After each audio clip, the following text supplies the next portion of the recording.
PMC Kannada YouTube channel ವೀಕ್ಷಕರಿಗೆ ಎಲ್ಲರಿಗೂ ನಮಸ್ಕಾರ. ಸ್ನೇಹಿತರೆ, ನನ್ನ ಹೆಸರು ಡಾಕ್ಟರ್ ಸುಬ್ರಹ್ಮಣ್ಯ. ನಾನು 2012ರಿಂದ ನನ್ನ ಧ್ಯಾನ ಸಾಧನೆಯನ್ನು ಸ್ಟಾರ್ಟ್ ಮಾಡಿದ್ದು. ಸ್ನೇಹಿತರೆ, ಇವತ್ತಿನ ಒಂದು ಸಂಚಿಕೆಯಲ್ಲಿ ನಾವು programming the subconscious mind of children. ನಮ್ಮ ಒಂದು parenting, spiritual or conscious parenting ಅಂತ ಏನು ಹೇಳ್ತೀವಿ, ಅದ್ರ ಬಗ್ಗೆ ಮತ್ತು ನಮ್ಮ ಮಕ್ಕಳಿಗೆ ಯಾವ ರೀತಿಯ ನಾವು ಪ್ರೋಗ್ರಾಮಿಂಗ್ನ ಮಾಡ್ತಿದ್ದೀವಿ, ಹೇಗೆ ಮಾಡಬೇಕು, ಏನು ಮಾಡ್ತಿದ್ದೀವಿ, ಏನು ಮಾಡಬಾರ್ದಿತ್ತು, ಇವೆಲ್ಲದ್ರ ಬಗ್ಗೆ ನಾವು ಮಾತಾಡ್ಕೊಳ್ಳೋಣ. ಸ್ನೇಹಿತರೆ, ಮೊದಲಿಗೆ ನಾನು ಕಾನ್ಷಿಯಸ್ ಮತ್ತು ಸಬ್ಕಾನ್ಷಿಯಸ್ ಮೈಂಡ್ ಅಂದರೆ ಏನು, ಇದ್ರ ಬಗ್ಗೆ ನಾವು ಮೊದಲು ಚರ್ಚೆ ಮಾಡ್ಕೊಳ್ಳೋಣ. ನಂತರ ಪೇರೆಂಟಿಂಗ್ ಬಗ್ಗೆ ನಾವು ಮಾಹಿತಿಯನ್ನು ತಿಳ್ಕೊಳ್ಳೋಣ. ಕಾನ್ಷಿಯಸ್ ಮೈಂಡ್ ಮತ್ತು ಸಬ್ಕಾನ್ಷಿಯಸ್ ಮೈಂಡ್. ಮೈಂಡನ್ನು ನಾವು ಎರಡು ರೀತಿ ಕ್ಯಾಟಗರೈಸ್ ಮಾಡ್ತೀವಿ ಅಥವಾ ವಿಂಗಡಣೆ ಮಾಡ್ತೀವಿ. ಕಾನ್ಷಿಯಸ್ ಮೈಂಡ್ ಮತ್ತು ಸಬ್ಕಾನ್ಷಿಯಸ್ ಮೈಂಡ್ ಅಂತ. ಎಲ್ಲವೂ ಒಂದೇ, ಎಲ್ಲ ಎಜುಕೇಷನ್ ಪರ್ಪಸ್ಗೆ ಅಥವಾ ಅರ್ಥ ಮಾಡ್ಕೊಳ್ಳಿಕ್ಕೋಸ್ಕರ ನಾವು ಡಿಫ್ರೆನ್ಷಿಯೇಟ್ ಮಾಡ್ತೀವಿ. ಎಲ್ಲವೂ ಒಂದೇ ಸ್ನೇಹಿತರೆ. ಕಾನ್ಷಿಯಸ್ ಮೈಂಡ್ ಅಂತ ಹೇಳಿದಾಗ, ಕಾನ್ಷಿಯಸ್ ಮೈಂಡ್ ಬಂದು rational mind, analytical mind, thinking mind, creative mind. ಇವೆಲ್ಲ ನಿಮಗೆ ಕಾನ್ಷಿಯಸ್ ಮೈಂಡಲ್ಲಿ ಬರುತ್ತೆ. ಅಂದರೆ ಇದು ರೈಟು, ಇದು ರಾಂಗು, ಇದು ತಪ್ಪು, ಇದು ಸರಿ, ಇದು ಮಾಡಬೇಕಾ ಮಾಡಬಾರ್ದಾ, ಇವೆಲ್ಲ ನಮಗೆ ಸಬ್ಕಾನ್ಷಿಯಸ್ ಮೈಂಡಲ್ಲಿ ಬರುತ್ತೆ ಸ್ನೇಹಿತರೆ. It is it is dynamic in nature, always dynamic. And ಇನ್ನೊಂದು ಏನಂದರೆ, ಇದು conscious mind past, present, future ಎಲ್ಲ ಕಡೆ ಟ್ರಾವೆಲ್ ಮಾಡ್ತಿರುತ್ತೆ. ಫ್ಯೂಚರ್ ವಿಷನರೀಸ್, ಪಾಸ್ಟ್ ಬಗ್ಗೆ ಥಿಂಕಿಂಗ್, ಪಾಸ್ಟ್ ಮೆಮೊರೀಸ್ ಥಿಂಕಿಂಗ್, ನಮ್ಮ ಪಾಸ್ಟಲ್ಲಿ ಏನೇನು ನಡೆದಿದೆ ಅದ್ರ ಬಗ್ಗೆ ತಿಳ್ಕೊಂಡು ಅದ್ರ ಬಗ್ಗೆ ಅನಾಲಿಸಿಸ್ ಮಾಡೋದು, ನೆಕ್ಸ್ಟ್ ಸನ್ನಿವೇಶದಲ್ಲಿ ಫ್ಯೂಚರಲ್ಲಿ ಹೇಗೆ ಆ್ಯಕ್ಟ್ ಮಾಡಬೇಕು, ಪ್ರಸ್ತುತವಾಗಿ ನಾನು ಏನು ಮಾಡಬೇಕು ಅಂತ ಹೇಳಿದ್ರೆ, ಇಲ್ಲಿ ಎನರ್ಜೀಸು ನಮ್ಮ conscious energy future, past, present ಎಲ್ಲ ಕಡೆ ತಿರುಗಾಡ್ತಿರುತ್ತೆ. ಬಟ್ ಸಬ್ಕಾನ್ಷಿಯಸ್ ಮೈಂಡ್ ಅನ್ನೋದು ನಿಮಗೆ ಒಂದು ಹಾರ್ಡ್ ಡಿಸ್ಕ್ ಇದ್ದ ಹಾಗೆ. ಹಾರ್ಡ್ ಡಿಸ್ಕ್ ಅಂತ ಹೇಳಿದ್ರೆ, ಹಾರ್ಡ್ ಡಿಸ್ಕಲ್ಲಿ ನೀವು ಏನು ಇನ್ಫಾರ್ಮೇಷನ್ನ ಸ್ಟೋರೇಜ್ ಮಾಡ್ತೀರೋ, ಹೌದಾ, ಆ ಫೈಲ್ಸ್, ಅದಕ್ಕೆ ಸಂಬಂಧಪಟ್ಟಂಥ ಫೈಲ್ಸು ನೀವು ಲ್ಯಾಪ್ಟಾಪಲ್ಲಿ ಅಥವಾ ಕಂಪ್ಯೂಟ್ರಲ್ಲಿ ನೋಡ್ಕೋಬೋದು. ಇಲ್ಲಿ ಸಬ್ಕಾನ್ಷಿಯಸ್ ಮೈಂಡು ಪಾಸ್ಟು, ಫ್ಯೂಚರು ಮತ್ತು ಅನಾಲಿಸಿಸು ಇವೆಲ್ಲ ಇರೋದಿಲ್ಲ. ಗುಡ್ಡು, ಬ್ಯಾಡು, ಡಿಫ್ರೆನ್ಸಿಯೇಷನು, ಜಡ್ಜ್ಮೆಂಟು ಇವೆಲ್ಲ ಏನು ಸಬ್ಕಾನ್ಷಿಯಸ್ ಮೈಂಡಲ್ಲಿ ಬರೋದಿಲ್ಲ. ಸಬ್ಕಾನ್ಷಿಯಸ್ ಮೈಂಡ್ ಅನ್ನೋದು ಒಂದು ಪ್ರೋಗ್ರಾಮಿಂಗ್ ಅಷ್ಟೇ, ಒಂದು ಪ್ರೋಗ್ರಾಮಿಂಗ್ ಅಷ್ಟೇ. ಒಂದು ಮೆಮೊರಿ ಡಿಸ್ಕ್ ಇದ್ದಾಗೆ ನಾವೇನು ಇನ್ಫಾರ್ಮೇಷನ್ ಸ್ಟೋರೇಜ್ ಮಾಡಿರ್ತೀವೋ ಅದು ಸಬ್ಕಾನ್ಷಿಯಸ್ ಮೈಂಡಲ್ಲಿ ಸ್ಟೋರೇಜ್ ಆಗಿರುತ್ತೆ. ಸರಿಯಾದ ಸಿಚುವೇಶನ್, ಸ್ಟಿಮ್ಯುಲಸ್ ಬಂದಾಗ ಅದು ಪ್ಲೇ ಆಗುತ್ತೆ. ಅಷ್ಟೇ ಸಬ್ಕಾನ್ಷಿಯಸ್ ಮೈಂಡ್ ಕೆಲಸ. ಅದು ನಿಮಗೆ ಒಳ್ಳೇದಾಗುತ್ತಾ, ಕೆಟ್ಟದಾಗುತ್ತಾ, ನಿಮ್ಮ ದೇಹಕ್ಕೆ ಒಳ್ಳೇದು ಮಾಡುತ್ತಾ, ನಿಮ್ಮ ದೇಹಕ್ಕೆ ಕೆಟ್ಟದ್ದು ಮಾಡುತ್ತಾ, ಏನೂ ಲೆಕ್ಕ ಬರೋದಿಲ್ಲ ಅಲ್ಲಿ. ಓಕೆ, ಅಲ್ಲಿ ರಿಯಾಲಿಟಿ ಏನಂತ ಹೇಳಿದ್ರೆ, ಒನ್ಲಿ ಏನು ಇನ್ಫಾರ್ಮೇಷನ್ ಸ್ಟೋರೇಜ್ ಆಗಿದೆಯೋ, ಏನು ಇನ್ಫಾರ್ಮೇಷನ್ ಒಳಗಿದೆಯೋ ಅದೇ final, that is the end. Next, ಈ ಕಾನ್ಷಿಯಸ್ ಮೈಂಡಲ್ಲಿ ದೇವರು ನಮಗೆ ಒಂದು ಗಿಫ್ಟ್ ಅಂತ ಕೊಟ್ಟಾಗ ಅದನ್ನು ನಾವು ಉಪಯೋಗಿಸ್ಕೊಳ್ಳೋದ್ರ ಮೇಲೆ ಹೋಗುತ್ತೆ. ಅದು ನಾವು ಒಳ್ಳೆ ರೀತಿಯಲ್ಲಾದರೂ ಉಪಯೋಗಿಸ್ಬೋದು ಅಥವಾ ಕೆಟ್ಟ ರೀತಿಯಲ್ಲಾದ್ರೂ ಉಪಯೋಗಿಸ್ಕೋಬೋದು. ಜ್ಞಾನದಿಂದಾದ್ರೂ ಉಪಯೋಗಿಸ್ಕೋಬೋದು, ಅಜ್ಞಾನದಿಂದಾದ್ರೂ ಉಪಯೋಗಿಸ್ಕೋಬೋದು. ಅದು ನಮಗೆ ಸೇರಿದ್ದು. ದೇವರು, ನೋಡಪ್ಪ ನಿನಗೆ ಗಿಫ್ಟ್ ಕೊಟ್ಟಿದ್ದೀನಿ, ನೀನು ಹೇಗೆ ಯೂಸ್ ಮಾಡ್ತೀಯ ಅದು ನಿನಗೆ ಸೇರಿದ್ದು ಅಂತ. ಅದೇ ರೀತಿ ಮನುಷ್ಯನಿಗೆ ಕಾನ್ಷಿಯಸ್ ಮೈಂಡ್ ಅನ್ನೋದು ಒಂದು ಗಿಫ್ಟ್ ಇದ್ದ ಹಾಗೆ. ಯಾಕೆ ಅಂದರೆ, ಕಾನ್ಷಿಯಸ್ ಮೈಂಡ್ ಅನ್ನೋದು ಮಾನವರಿಗೆ ಮಾತ್ರ, ಜಂತು ಕುಲದಲ್ಲಿ ಈ ಒಂದು ಚಿಂಪಾಂಜಿಗಳು, ಗೊರಿಲ್ಲಾಗಳು ಅಂತ ಏನು ಹೇಳ್ತೀವಿ, ಕೋತಿಗಳು ಮತ್ತು ಡಾಲ್ಫಿನ್ಸು, ಇವಕ್ಕೆ ಮಾತ್ರ ಸ್ವಲ್ಪ ಕಾನ್ಷಿಯಸ್ ಮೈಂಡ್ ಅನ್ನೋ, ಅನಾಲಿಟಿಕಲ್ ಮೈಂಡ್ ಅನ್ನೋದು ಕೊಂಚ ಪ್ರಮಾಣದಲ್ಲಿದೆ. ಬಟ್ ಸಾಮಾನ್ಯವಾಗಿ ಪ್ರಾಣಿಗಳ ಪ್ರಪಂಚದಲ್ಲಿ ಕಾನ್ಷಿಯಸ್ ಮೈಂಡ್ ಅನ್ನೋದು ಇಲ್ಲ. ಅವುಗಳಿಗೆ ಇನ್ಸ್ಟಿಂಕ್ಚುವಲ್ ಮೈಂಡ್, ಅಂದರೆ ಜೀವನ ನಡೆಸಲಿಕ್ಕೆ ಯಾವ ರೀತಿ ಪ್ರೋಗ್ರಾಮಿಂಗ್ ಬೇಕೋ ಆ ರೀತಿ. ಓಕೆ, ಈಗ ಒಂದು ಸಾಫ್ಟ್ವೇರ್ ಮೊಬೈಲ್ ಆ್ಯಪ್ ಮಾಡಬೇಕಂತ ಹೇಳಿದಾಗ ಸೊ ಆ ಆ್ಯಪಿಗೆ ನಡೆಸಲಿಕ್ಕೆ ನಾವೊಂದು ಕೆಲಸ ನಡೆಸಲಿಕ್ಕೆ, ಈಗ ಬ್ಯಾಂಕಿಂಗ್ ಮಾಡಬೇಕು, ಈಗ ಎಲ್ಲರಿಗೂ ಗೊತ್ತು ಗೂಗಲ್ ಪೇ ಅಂತ. ಸೊ ಗೂಗಲ್ ಪೇ ಅಂತ ಹೇಳಿದಾಗ ಪೇಮೆಂಟಿಗೆ ಸೀಮಿತವಾದದ್ದು ಒಂದು ಅಪ್ಲಿಕೇಶನ್ ಅದು, ಹೌದಾ? ಪೇಮೆಂಟ್ ಬಿಟ್ಟು ಬೇರೆ ಏನೂ ಮಾಡಲಿಕ್ಕಾಗೋದಿಲ್ಲ, ಬೇರೆ ಚೇಂಜಸ್ ಏನೂ ಇಲ್ಲ, ಅದು ಸೀಮಿತವಾಗಿರೋದು ಪೇಮೆಂಟಿಗೆ ಮಾತ್ರ. ಅದನ್ನೇ ನಾವು ಪ್ರೋಗ್ರಾಮಿಂಗ್ ಅಂತ ಹೇಳ್ತೀವಿ. ಅದೇ ರೀತಿ ಜಂತುಕುಲದಲ್ಲಿ ಸಾಮಾನ್ಯವಾಗಿ ಎಲ್ಲ ಪ್ರಾಣಿಗಳಿಗೂ ಇನ್ಸ್ಟಿಂಕ್ಚುಯಲ್ ಮೈಂಡ್ ಅಂತ ಹೇಳ್ತೀವಿ. ಅಂದರೆ ಕೆಲವು ಪ್ರೋಗ್ರಾಮಿಂಗ್ ಏನು ಆಲ್ರೆಡಿ ಭಗವಂತ ಅವಕ್ಕೆ ಪ್ರೋಗ್ರಾಮಿಂಗ್ನ ಈ ಚೌಕಟ್ಟಲ್ಲಿ ನೀನು ಜೀವನ ಮಾಡಬೇಕು, ಮನುಷ್ಯನ ರೀತಿ ಆಲೋಚನೆ ಮಾಡುವಂಥ ಶಕ್ತಿ ಇಲ್ಲ. ಸೊ ಅದರಲ್ಲಿ ಏನಂದರೆ ಸರ್ವೈವಲ್, ಅಂದರೆ ಹೊಟ್ಟೆ ಹಸಿತಾ ಇದೆಯಾ, ಈಗ ಒಂದು ಟೈಗರ್ ಉದಾಹರಣೆ ತೊಗೊಂಡ್ರೆ ಹೊಟ್ಟೆ ಹಸಿತಾ ಇದೆಯಾ, ಆ ಒಂದು ಜಿಂಕೆ ಹಿಡಿಬೇಕು, ತಿನ್ನಬೇಕು. ಹೊಟ್ಟೆ ತುಂಬಿದಾಗ ಅಲ್ಲಿ ಜಿಂಕೆ ನಡ್ಕೊಂಡು ಹೋಗ್ತಿರೋ ಅದು ಹುಲಿಗೆ ಸಂಬಂಧಪಟ್ಟಿದ್ದಂಥ ವಿಷಯ ಅಲ್ಲ. ಆಮೇಲೆ ಆದ್ದರಿಂದ ಅವು ಯಾವುದೇ ರೀತಿಯ ಕಾನ್ಷಿಯಸ್ ಮೈಂಡ್ ಇಲ್ಲದೆ ಇರೋದ್ರಿಂದ ಸದಾ ಆ್ಯನಿಮಲ್ ಕಿಂಗ್ಡಮ್ ಯಾವಾಗಲೂ ಪ್ರಸ್ತುತ ಕ್ಷಣದಲ್ಲಿ, ಅಂದರೆ ಪ್ರೆಸೆಂಟ್ ಮೂಮೆಂಟಲ್ಲಿ ಜೀವನವನ್ನು ಮಾಡುತ್ತೆ. ಓಕೆ, ಇದನ್ನು ನಾವು ಇನ್ಸ್ಟಿಂಕ್ಚುಯಲ್ ಮೈಂಡ್ ಅಂತ ಹೇಳ್ತೀವಿ.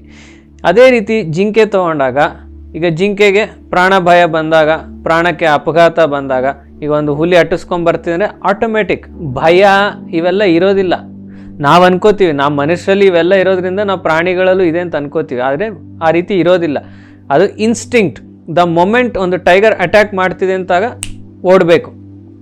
ದಿಸ್ ಈಸ್ ಕಾಲ್ಡ್ ಇನ್ಸ್ಟಿಂಕ್ಚುಯಲ್ ಮೈಂಡ್, ಅಂದರೆ ಸಬ್ಕಾನ್ಷಿಯಸ್ ಮೈಂಡ್ ಪ್ರೋಗ್ರಾಮಿಂಗ್ ಅಂತ ಕೂಡ ಹೇಳ್ಬೋದು. ಈ ಒಂದು ಚೌಕಟ್ಟಿನಲ್ಲಿ ಅವು ಜೀವನವನ್ನು ನಡೆಸ್ತವೆ. ಅದೇ ರೀತಿ ಇನ್ಸ್ಟಿಂಕ್ಚುಯಲ್ ಮೈಂಡ್ ನಮ್ಮಲ್ಲಿ ಇಲ್ವಾ? ಕೆಲವು ಇದೆ. ಹುಟ್ಟಿದಾಗನೇ 1 ವರ್ಷದ ಮಗುಗೆ, ಒಂದು 6 ತಿಂಗಳ ಮಗುಗೆ ನೀವೊಂದು ಬೆಂಕಿ ಹತ್ರ ತೊಗೊಂಡೋದಾಗ ಕೈ ಏನು ಮಾಡುತ್ತೆ, ಹಿಂಗೆ ಹೇಳ್ಕೊಳ್ಳುತ್ತೆ. ಅದು ಬೈ ಇನ್ಸ್ಟಿಂಕ್ಟ್, ಅಂದರೆ ಸರ್ವೈವಲ್ ಇನ್ಸ್ಟಿಂಕ್ಟಿಗೆ ಸಂಬಂಧಪಟ್ಟಂಥ ವಿಷಯಗಳು, ಪ್ರೋಗ್ರಾಮಿಂಗ್ಗಳು ಕೆಲವು ಇದೆ. ಬಟ್ ಸಾಕಷ್ಟು ಪ್ರೋಗ್ರಾಮಿಂಗು ನಾವು ಯಾವುದರ ಮುಖಾಂತರ ಮಾಡ್ಕೋತೀವಿ ಅಂತ ಹೇಳಿದ್ರೆ ಕಾನ್ಷಿಯಸ್ ಮೈಂಡ್ ಮುಖಾಂತರ. ಈ ಕಾನ್ಷಿಯಸ್ ಮೈಂಡ್ ಮುಖಾಂತರ ಪ್ರೋಗ್ರಾಮಿಂಗ್ ಅಂತ ಹೇಳಿದಾಗ ಆ ಕಾನ್ಷಿಯಸ್ ಮೈಂಡ್ ಫಂಕ್ಷನಿಂಗು ಜಸ್ಟ್ ನಮ್ಮ ಆಲೋಚನೆಗಳಿಗೆ ಸೀಮಿತವಾಗಿ ಇರೋದಿಲ್ಲ. ನಮ್ಮ ವಾತಾವರಣದಲ್ಲಿ, ನಮ್ಮ ಪೇರೆಂಟ್ಸು, ನಮ್ಮ ಸ್ಕೂಲು, ನಮ್ಮ ಸೋಷಿಯಲ್ ಲೈಫು, ಎಲ್ಲ ಪರ್ಸ್ನಲ್ ಲೈಫು, ಎಲ್ಲದರ ಇನ್ಫ್ಲುಯೆನ್ಸಲ್ಲಿ ನಾವು ಕಾನ್ಷಿಯಸ್ ಮೈಂಡನ್ನು ಒಂದು ಅನಾಲಿಸಿಸ್ಗೆ ಯೂಸ್ ಮಾಡಿಕೊಂಡು ನಂತರ ಸಬ್ಕಾನ್ಷಿಯಸ್ ಮೈಂಡಲ್ಲಿ ಪ್ರೋಗ್ರಾಮಿಂಗನ್ನು ನಾವು ಮಾಡ್ತಿದ್ದೀವಿ ಸ್ನೇಹಿತರೆ. ಯಾಕೆ ಈ ವಿಷಯ ಹೇಳ್ತಿದ್ದೀನಿ ಅಂತ ಹೇಳಿದ್ರೆ, ನಾವು ಮಕ್ಕಳಿಗೆ ಪ್ರೋಗ್ರಾಮಿಂಗನ್ನು ನಮ್ಮ ಅರಿವಿದ್ದೋ ಇಲ್ಲದೇನೋ ನಾವು ಆಲ್ರೆಡಿ ಎಲ್ಲ ರೀತಿಯಲ್ಲಿ ಸಣ್ಣ ವಯಸ್ಸಿನಿಂದನೇ ಅವರ ಸಬ್ಕಾನ್ಷಿಯಸ್ ಮೈಂಡಲ್ಲಿ ಅದು ಕರೆಕ್ಟ್ ಇರ್ಬೋದು, ರಾಂಗ್ ಇರ್ಬೋದು, ಪ್ರೋಗ್ರಾಮಿಂಗನ್ನು ಮಾಡ್ತಿದ್ದೀವಿ.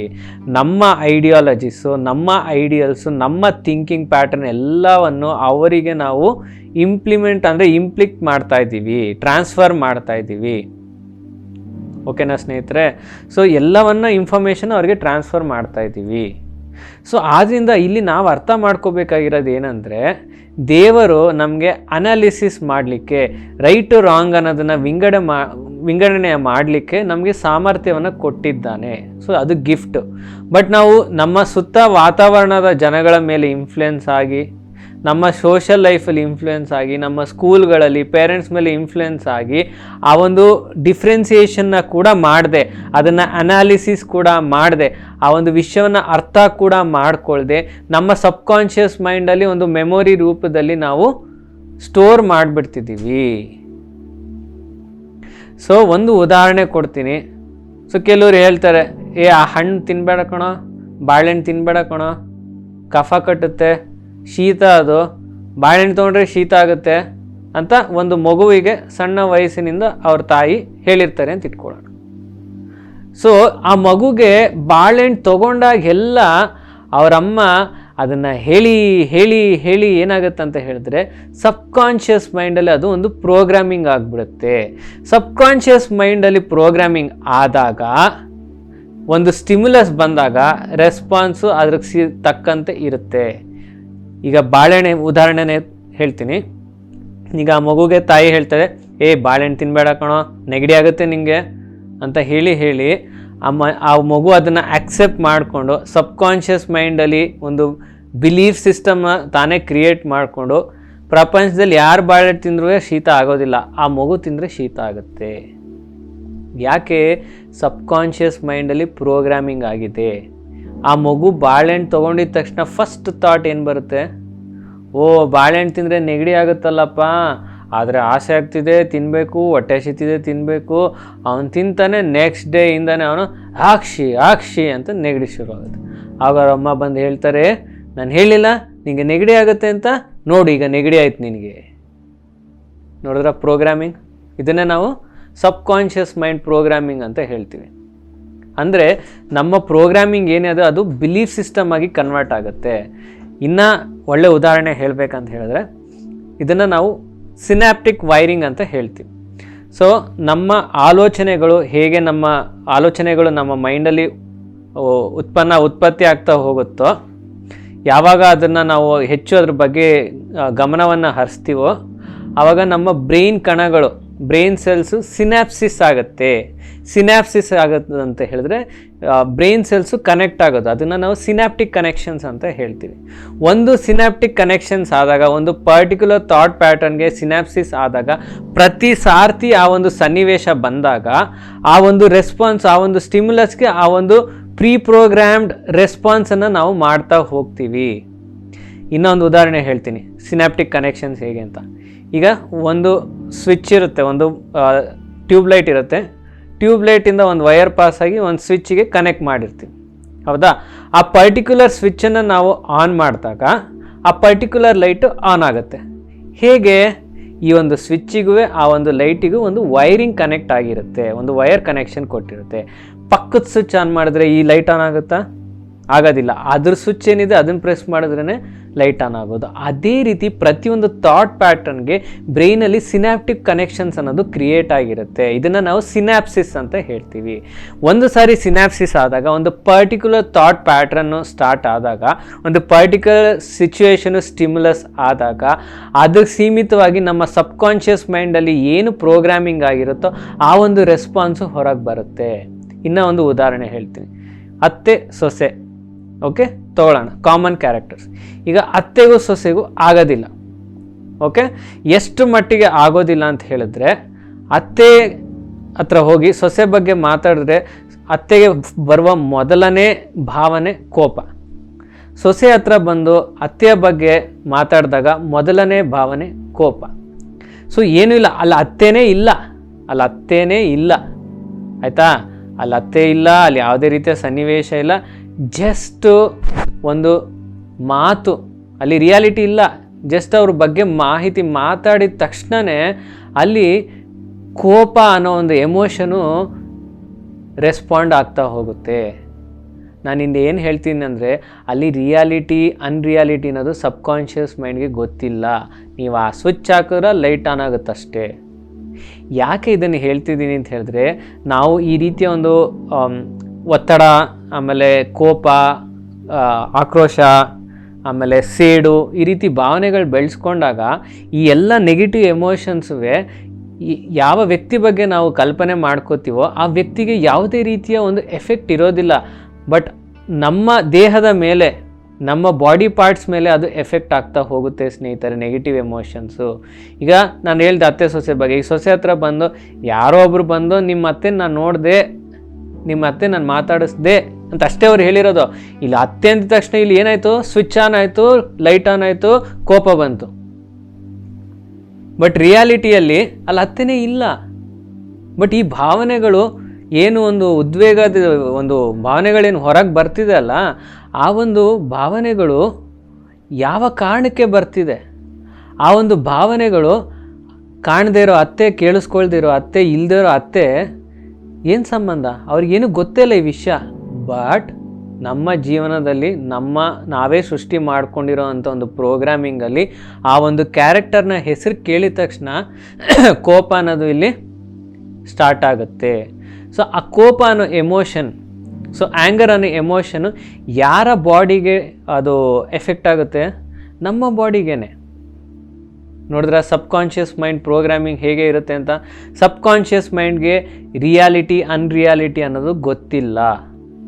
ನಾನು ಹೇಳಿದೆ, ಜಸ್ಟ್ ಒಂದು ಹಾರ್ಡ್ ಡಿಸ್ಕ್ ಇದ್ದ ಹಾಗೆ, ಓಕೆ? ಅದರಲ್ಲಿ ಯಾವುದೇ ರೀತಿಯ ರಿಯಾಲಿಟಿ ಅನ್ರಿಯಾಲಿಟಿ ಲಾಜಿಕ್ಕು ಅನಾಲಿಸಿಸು ಜಡ್ಜ್ಮೆಂಟು ಏನೂ ಇಲ್ಲ. ಒಂದು ಸ್ಟಿಮ್ಯುಲಸ್ ಬಂತ ನಾನು ಹೀಗೆ ರೆಸ್ಪಾಂಡ್ ಮಾಡ್ತೀನಿ, ಯಾಕೆಂದರೆ ನನ್ನಲ್ಲಿ ಈ ರೀತಿ ಮೆದುಳಿನಲ್ಲಿ ಈ ರೀತಿಯ ಒಂದು ವೈರಿಂಗ್ ಆಗಿದೆ, ಈ ಒಂದು ಪರ್ಟಿಕ್ಯುಲರ್ ಆಲೋಚನೆ ಪರ್ಟಿಕ್ಯುಲರ್ ಸನ್ನಿವೇಶ ಬಂದಾಗ ನಾನು ಈ ರೀತಿ ರೆಸ್ಪಾಂಡ್ ಮಾಡ್ತೀನಿ ಅಷ್ಟೇ. ನೀನು ಹಾರ್ಡ್ ಡಿಸ್ಕಲ್ಲಿ ಏನು ಒಂದು ಸಬ್ಕಾನ್ಷಿಯಸ್ ಮೈಂಡನ್ನು ಹಾರ್ಡ್ ಡಿಸ್ಕಲ್ಲಿ ನೀನು ಏನು ಸ್ಟೋರೇಜ್ ಮಾಡಿದೆಯೋ ಅದನ್ನೇ ನಾನು ನಿಮಗೆ ಪ್ರೊಜೆಕ್ಟ್ ಮಾಡ್ತಿದ್ದೀನಿ ಅಷ್ಟೇ ನನಗೆ ಗೊತ್ತಿರೋದು ಅಂತ ಸಬ್ಕಾನ್ಷಿಯಸ್ ಮೈಂಡ್ ಹೇಳುತ್ತೆ. ಓಕೆ, ಸೊ ಈಗ ಒಂದು ಉದಾಹರಣೆ, ಕ್ರಿಕೆಟ್ ಉದಾಹರಣೆ ತಗೊಳ್ಳೋಣ. Virat Kohli world class batsman.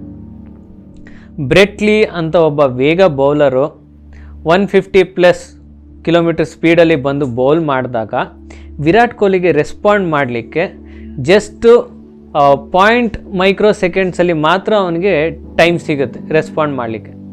So ಅವನ ಒಂದು ಸಬ್ಕಾನ್ಷಿಯಸ್ ಮೈಂಡ್ ಪ್ರೋಗ್ರಾಮಿಂಗ್ನ ಹೇಗೆ ಮಾಡ್ತಾನೆ ಅಂತ ಹೇಳಿದ್ರೆ ಥ್ರೂ ಪ್ರಾಕ್ಟೀಸ್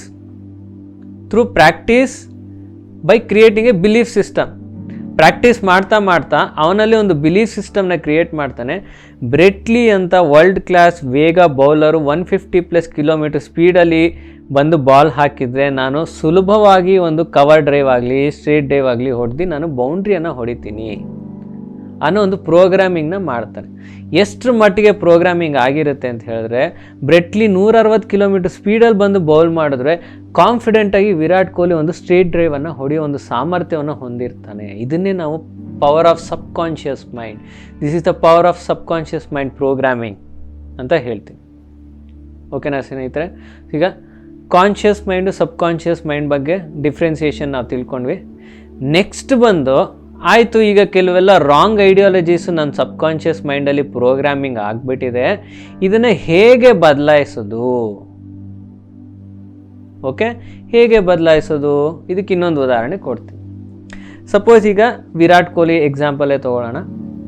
ವಿರಾಟ್ ಕೊಹ್ಲಿ ಏನು ಮಾಡ್ತಿರ್ತಾನಂದರೆ ಅವನಿಗೆ ಯಾರೋ ಜನರಲಾಗಿ ಅವನಿಗೆ ಬೌಲರ್ ಬಂದು ಬೌಲ್ ಮಾಡಿದಾಗ ಬಾಲು ಸ್ಟ್ರೇಟ್ ಬರ್ತಿದ್ರೆ ಅವನು ಬಾಲ್ನ ಫ್ಲಿಕ್ ಮಾಡಲಿಕ್ಕೆ ಟ್ರೈ ಮಾಡ್ತಿದ್ದಾನೆ ಅಂತ ಅಂದ್ಕೊಳ್ಳೋಣ. ಅವನು ಪ್ರತಿ ಸಾರಿ ಬಾಲ್ನ ಫ್ಲಿಕ್ ಮಾಡಬೇಕಾದ್ರೆ ಬಾಲ್ ಮಿಸ್ಸಾಗಿ ಪ್ಯಾಡಿಗೆ ಬಿದ್ದು ಅವನು ಲೆಗ್ ಬಿಫೋರ್ LBW ಔಟ್ ಆಗ್ತಿದ್ದಾನೆ ಅಂತ ಇಟ್ಕೊಳ್ಳೋಣ. ಓಕೆ, ಸೊ ಅದನ್ನು ಕೈಂಡ್ ಆಫ್ ಶಾಟ್ ಅವನು ಪ್ರಾಕ್ಟೀಸ್ ಮಾಡಿರ್ತಾನೆ, ಬಟ್ ಅದು ಸಕ್ಸಸ್ಫುಲ್ ಇರೋದಿಲ್ಲ. ಸೊ ಮ್ಯಾಚ್ ಆದ ನಂತರ ಸಚಿನ್ ತೆಂಡೂಲ್ಕರ್ ಕರೆದ್ಬಿಟ್ಟು ಹೇಳ್ತಾರೆ, ವಿರಾಟ್ ನೀನು ಸ್ವಲ್ಪ ಫುಟ್ ವರ್ಕ್ನ ಚೇಂಜ್ ಮಾಡು, ಬಾಲ್ನ ಸ್ಟ್ರೇಟ್ ಬಂದಾಗ ಸ್ಟ್ರೇಟ್ ಡ್ರೈವ್ ಮಾಡು, ಸೊ ನೀನು ಲೆಗ್ ಬಿಫೋರ್ ಔಟ್ ಆಗಲ್ಲ ಅಂತ ಅವನು ಹೇಳ್ತಾನೆ. ಸೊ ಈಗ ಏನು ಮಾಡಬೇಕು, ಅವನ ಸಬ್ಕಾನ್ಷಿಯಸ್ ಮೈಂಡಲ್ಲಿ ಬಾಲ್ ಸ್ಟ್ರೇಟ್ ಬಂದಾಗ ಎಷ್ಟು ದಿನ ಫ್ಲಿಕ್ ಮಾಡ್ತಿದ್ದ, ಹೌದಾ? ಈಗ ಅದನ್ನು ಬದಲಾಯಿಸ್ಕೊಂಡು ಸ್ಟ್ರೇಟ್ ಡ್ರೈವ್ಗೆ ಕನ್ವರ್ಟ್ ಮಾಡ್ಕೋಬೇಕು. ಸೊ ಏನಂತ ಹೇಳಿದ್ರೆ ಅವನ ಒಂದು ಸಬ್ಕಾನ್ಷಿಯಸ್ ಮೈಂಡಲ್ಲಿ ವೈರಿಂಗ್ನ ಚೇಂಜ್ ಮಾಡಬೇಕು. ಹೇಗೆ ಮಾಡ್ತಾನೆ? ಕನ್ಸಿಸ್ಟೆಂಟ್ ಪ್ರಾಕ್ಟೀಸ್ ಮಾಡಿದಾಗ, ಬಾಲ್ನ ಫ್ಲಿಕ್ ಮಾಡೋ ಬದಲು ಸ್ಟ್ರೇಟ್ ಡ್ರೈವ್ ಪ್ರಾಕ್ಟೀಸ್ ಮಾಡಿದಾಗ he will change the belief system.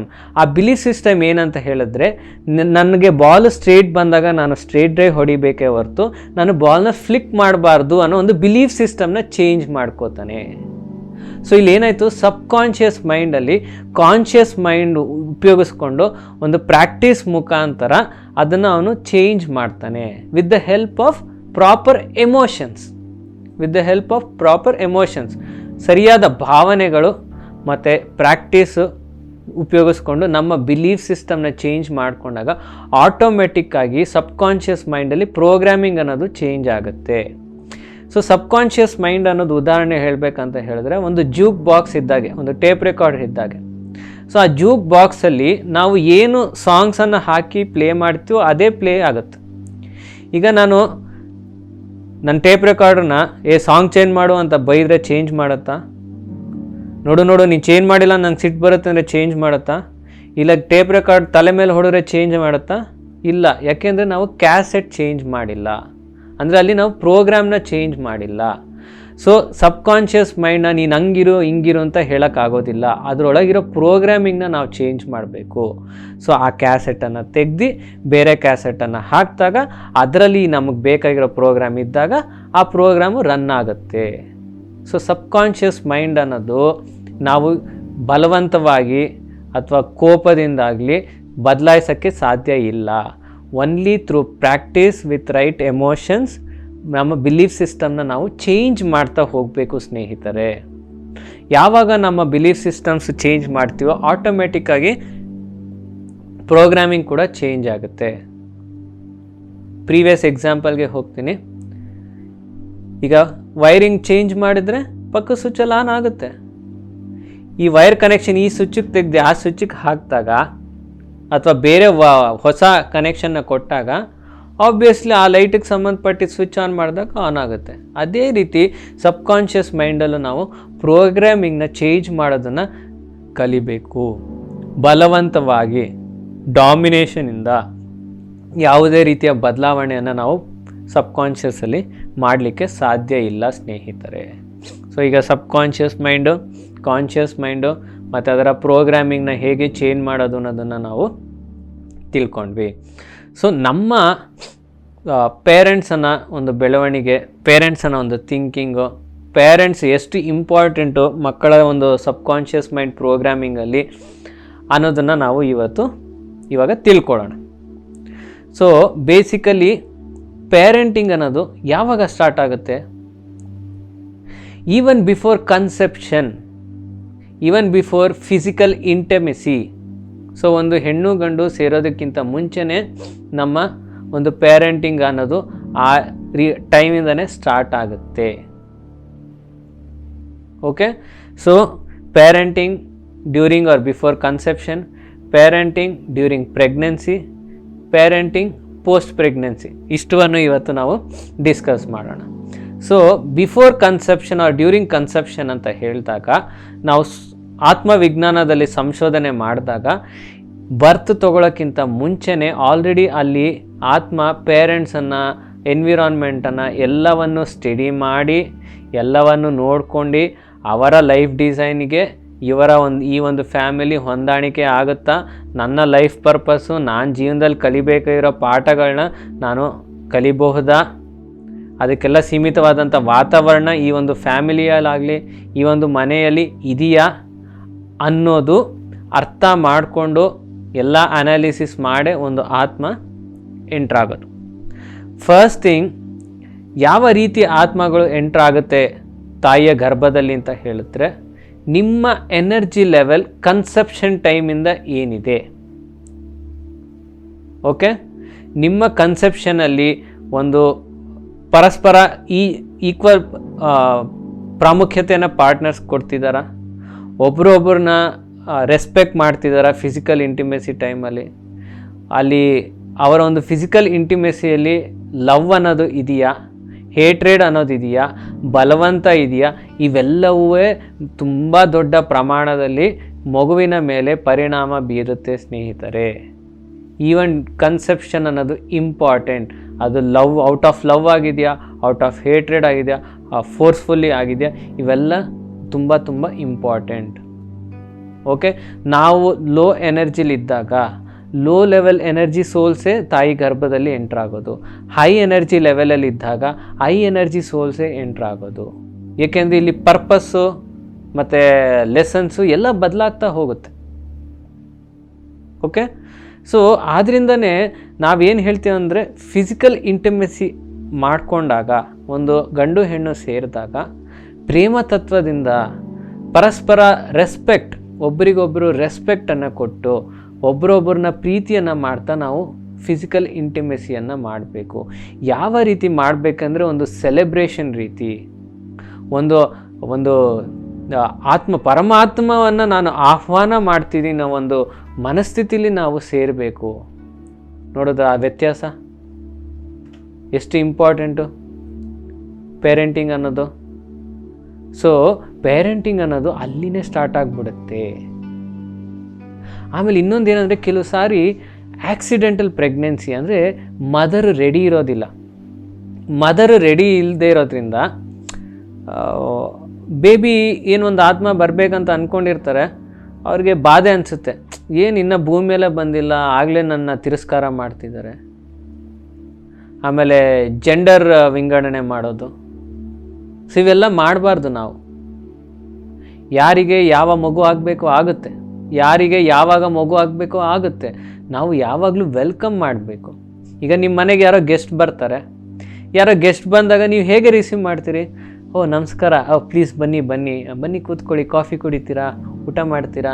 So ಎಷ್ಟು ನಗ್ನಗ್ತಾ ಕೇಳ್ತೀವಿ. ಯಾಕೆ? ಅವ್ರನ್ನ ಒಂದು ಕಂಫರ್ಟ್ ಝೋನಲ್ಲಿ ಕ್ರಿಯೇಟ್ ಮಾಡಿ ಆ ಗೆಸ್ಟಿಗೆ ನಾವು ಕೊಡಬೇಕಾಗಿರೋಂಥ ರೆಸ್ಪೆಕ್ಟನ್ನು ಕೊಟ್ಟು ಇವೆಲ್ಲ ಮಾಡ್ತೀವಲ್ಲ.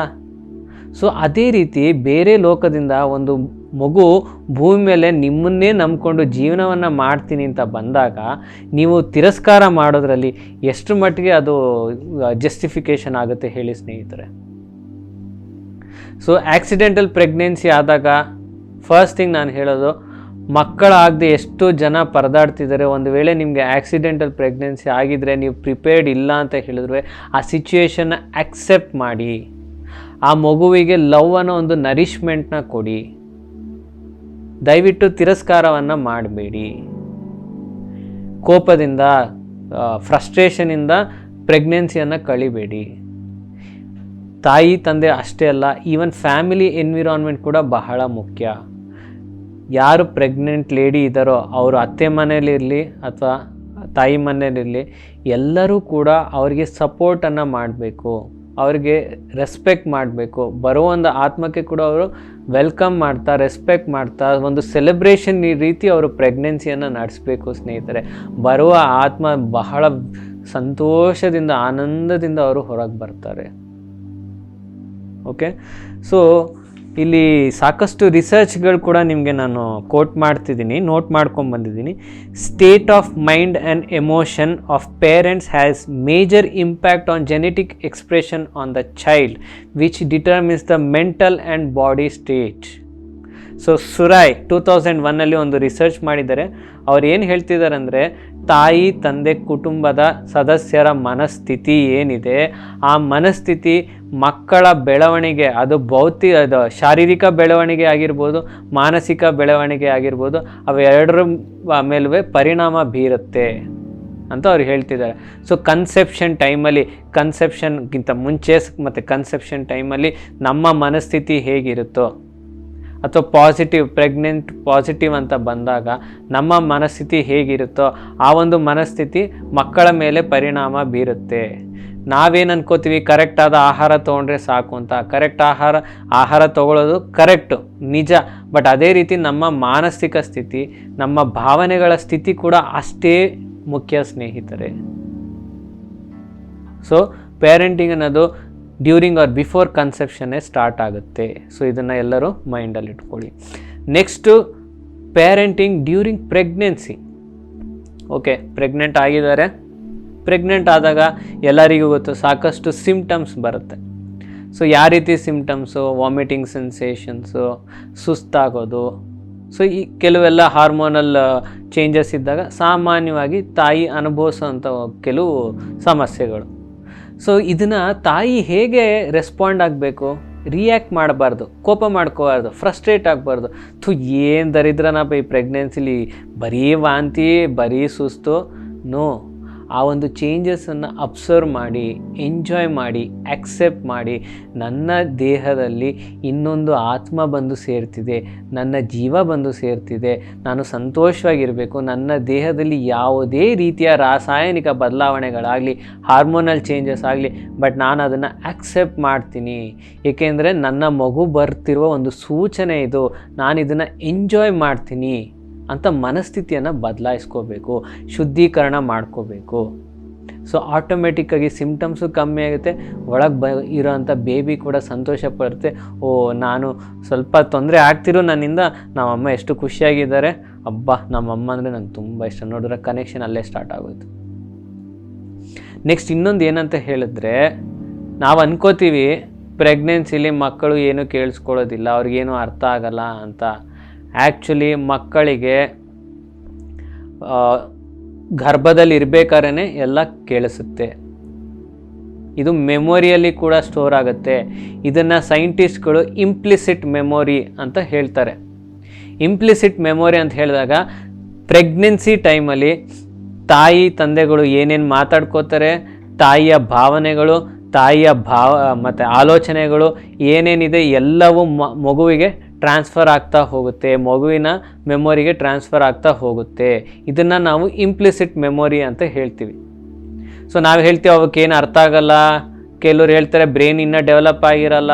ಸ್ನೇಹಿತರೆ, ನಮಗೆ ಇಲ್ಲಿ ಬ್ರೈನಲ್ಲ ಇಂಪಾರ್ಟೆಂಟು, ಮೈಂಡ್ ಅಂದರೆ ಏನು? ನಮ್ಮ ಸೋಲ್ ಪ್ರೊಜೆಕ್ಷನ್ನೇ ಮೈಂಡ್. ಭೂಮಿ ಮೇಲೆ ಬಂದಾಗ ಸೋಲು ಮೈಂಡಾಗಿ ಕನ್ವರ್ಟ್ ಆಗುತ್ತೆ ಅಷ್ಟೇ. ಸೊ ಆತ್ಮ ಇಲ್ವಾ ಅಲ್ಲಿ? ಅಂದರೆ ಮೈಂಡ್ ಇಲ್ವಾ ಅಲ್ಲಿ? ಅದೇ ಹೇಗೆ ಹೇಳ್ತೀರಿ ಬ್ರೈನ್ ಡೆವಲಪ್ ಆಗಿಲ್ಲ, ಏನೂ ಗೊತ್ತಾಗೋದಿಲ್ಲ ಅಂತ? ಸೊ ನಿಮ್ಮ ಅಜ್ಞಾನದಲ್ಲಿ ನೀವು ಆ ರೀತಿ ಯೋಚನೆ ಮಾಡ್ತೀರಿ. ಸೊ ಮೈಂಡ್ ಇದೆ, ಮೈಂಡ್ ಇದ್ಮೇಲೆ ಅಲ್ಲಿ ಭಾವನೆಗಳಿದೆ, ಆಲೋಚನೆಗಳಿದೆ, ಎಲ್ಲವೂ ಅರ್ಥ ಆಗುತ್ತೆ. ಓಕೆ, ಸೊ ಇದಕ್ಕೆ ಬೆಸ್ಟ್ ಎಕ್ಸಾಂಪಲ್ ನಮ್ಮ ಪುರಾಣದಲ್ಲೇ ಕೊಟ್ಟಿದ್ದಾರಲ್ಲ, ಅಭಿಮನ್ಯುದು ಚಕ್ರವ್ಯೂಹದ ಬಗ್ಗೆ. ಕೃಷ್ಣ ಚಕ್ರವ್ಯೂಹದ ಬಗ್ಗೆ ಹೇಳ್ಬೇಕಾದ್ರೆ ಅಭಿಮನ್ಯು ಕೇಳಿಸ್ಕೋತಾ ಇರ್ತಾನೆ ಒಳಗೆ ಹೆಂಗೆ ಹೋಗೋದು ಅಂತ. ಅದು ಗೊತ್ತಾಗಿದ ತಕ್ಷಣ ಅವನಿಗೆ ಅರಿವಿಗೆ ಬಂದ ತಕ್ಷಣ ಕೃಷ್ಣ ಏನು ಮಾಡ್ತಾನೆ, ಒಳಗೆ ಹೋಗೋವರೆಗೂ ಹೇಳ್ಬಿಟ್ಟು ಹೊರಗೆ ಬರೋದನ್ನು ಅವನು ಹೇಳೋದಿಲ್ಲ. ಅಂದರೆ ಪುರಾಣದಲ್ಲಿ ಹೇಳಿದಾರೆ ತಾನೆ. ಸೊ ಪುರಾಣದಲ್ಲಿ ಏನೇ ಹೇಳಿದ್ರು ಅದು ಆಗಿದೆಯೋ ಆಗಿಲ್ಲೋ, but it is a concept, it happens, ಅದು ಆಗುತ್ತೆ. ನಮ್ಮ ಪಬ್ಲಿಕ್ಗೆ ಜ್ಞಾನಕ್ಕೋಸ್ಕರನೇ ಈ ರೀತಿ ಅವರು ಸ್ಟೋರಿಗಳನ್ನ ಸೃಷ್ಟಿ ಮಾಡಿರೋದು. ಸೊ ಅಭಿಮನ್ಯು ಕೇಳಿಸ್ಕೊಂಡ ಅಂದರೆ ಪ್ರತಿಯೊಂದು ಮಗುನೂ ಕೇಳಿಸ್ಕೊಳ್ಳುತ್ತಲ್ವ ಗರ್ಭದಲ್ಲಿ ಇರ್ಬೇಕಾರೆ. ಸೊ ಅಷ್ಟೇ ಯಾಕೆ, ನನ್ನ ಮಗನ ಒಂದು ಎಕ್ಸಾಂಪಲೇ ನಿಮಗೆ ಹೇಳ್ತೀನಿ ಸ್ನೇಹಿತರೆ. ಸೊ 5th ಮಂತಲ್ಲಿ ನಾನು ಒಂದು ಸಾರಿ ನನ್ನ ಮಗನ ಜೊತೆ ಇಂಟ್ರ್ಯಾಕ್ಷನ್ ಮಾಡ್ತಾ, ಸಾಮಾನ್ಯವಾಗಿ ನನಗೆ ಬೈ ಹ್ಯಾಬಿಟ್ ನಾನು ಸಿಂಗರ್. ಸೊ ನನಗೆ ಹಾಡಾಡೋದು ಅಂದರೆ ತುಂಬ ಇಷ್ಟ. ಸೊ ನಾನೇನು ಮಾಡ್ತಿದ್ದೆ ಅಂದರೆ ನನ್ನ ಮಗನಿಗೆ ಪ್ರೆಗ್ನೆನ್ಸಿ ಟೈಮಲ್ಲಿ ಯಾವಾಗಲೂ ಹಾಡು ಹೇಳ್ತಿದ್ದೆ. ಸೊ ಹಾಡು ಹೇಳ್ದಾಗೆಲ್ಲ ಅವನು ಬಾಡಿಲಿ ಮೂಮೆಂಟ್ಸ್ ಮಾಡೋನು, ಗರ್ಭದಲ್ಲಿ ಮೂಮೆಂಟ್ಸ್ ಮಾಡೋನು. ಸೊ ಗರ್ಭದಲ್ಲಿರ್ಬೇಕಾದ್ರೆ ಮಗು ಮೂಮೆಂಟ್ಸ್ ಮಾಡಿದಾಗ ಎಲ್ಲ ಪೇರೆಂಟ್ಸ್ಗೂ ಗೊತ್ತು ಎಷ್ಟು ಸಂತೋಷ ಪಡ್ತಾರೆ, ಎಷ್ಟು ಆನಂದ ಪಡ್ತಾರೆ ಅಂತ ಹೇಳಿಬಿಟ್ಟು. ಅದೇ ರೀತಿ ನಾವು ಕೂಡ ಎಂಜಾಯ್ ಮಾಡ್ತಿದ್ವಿ.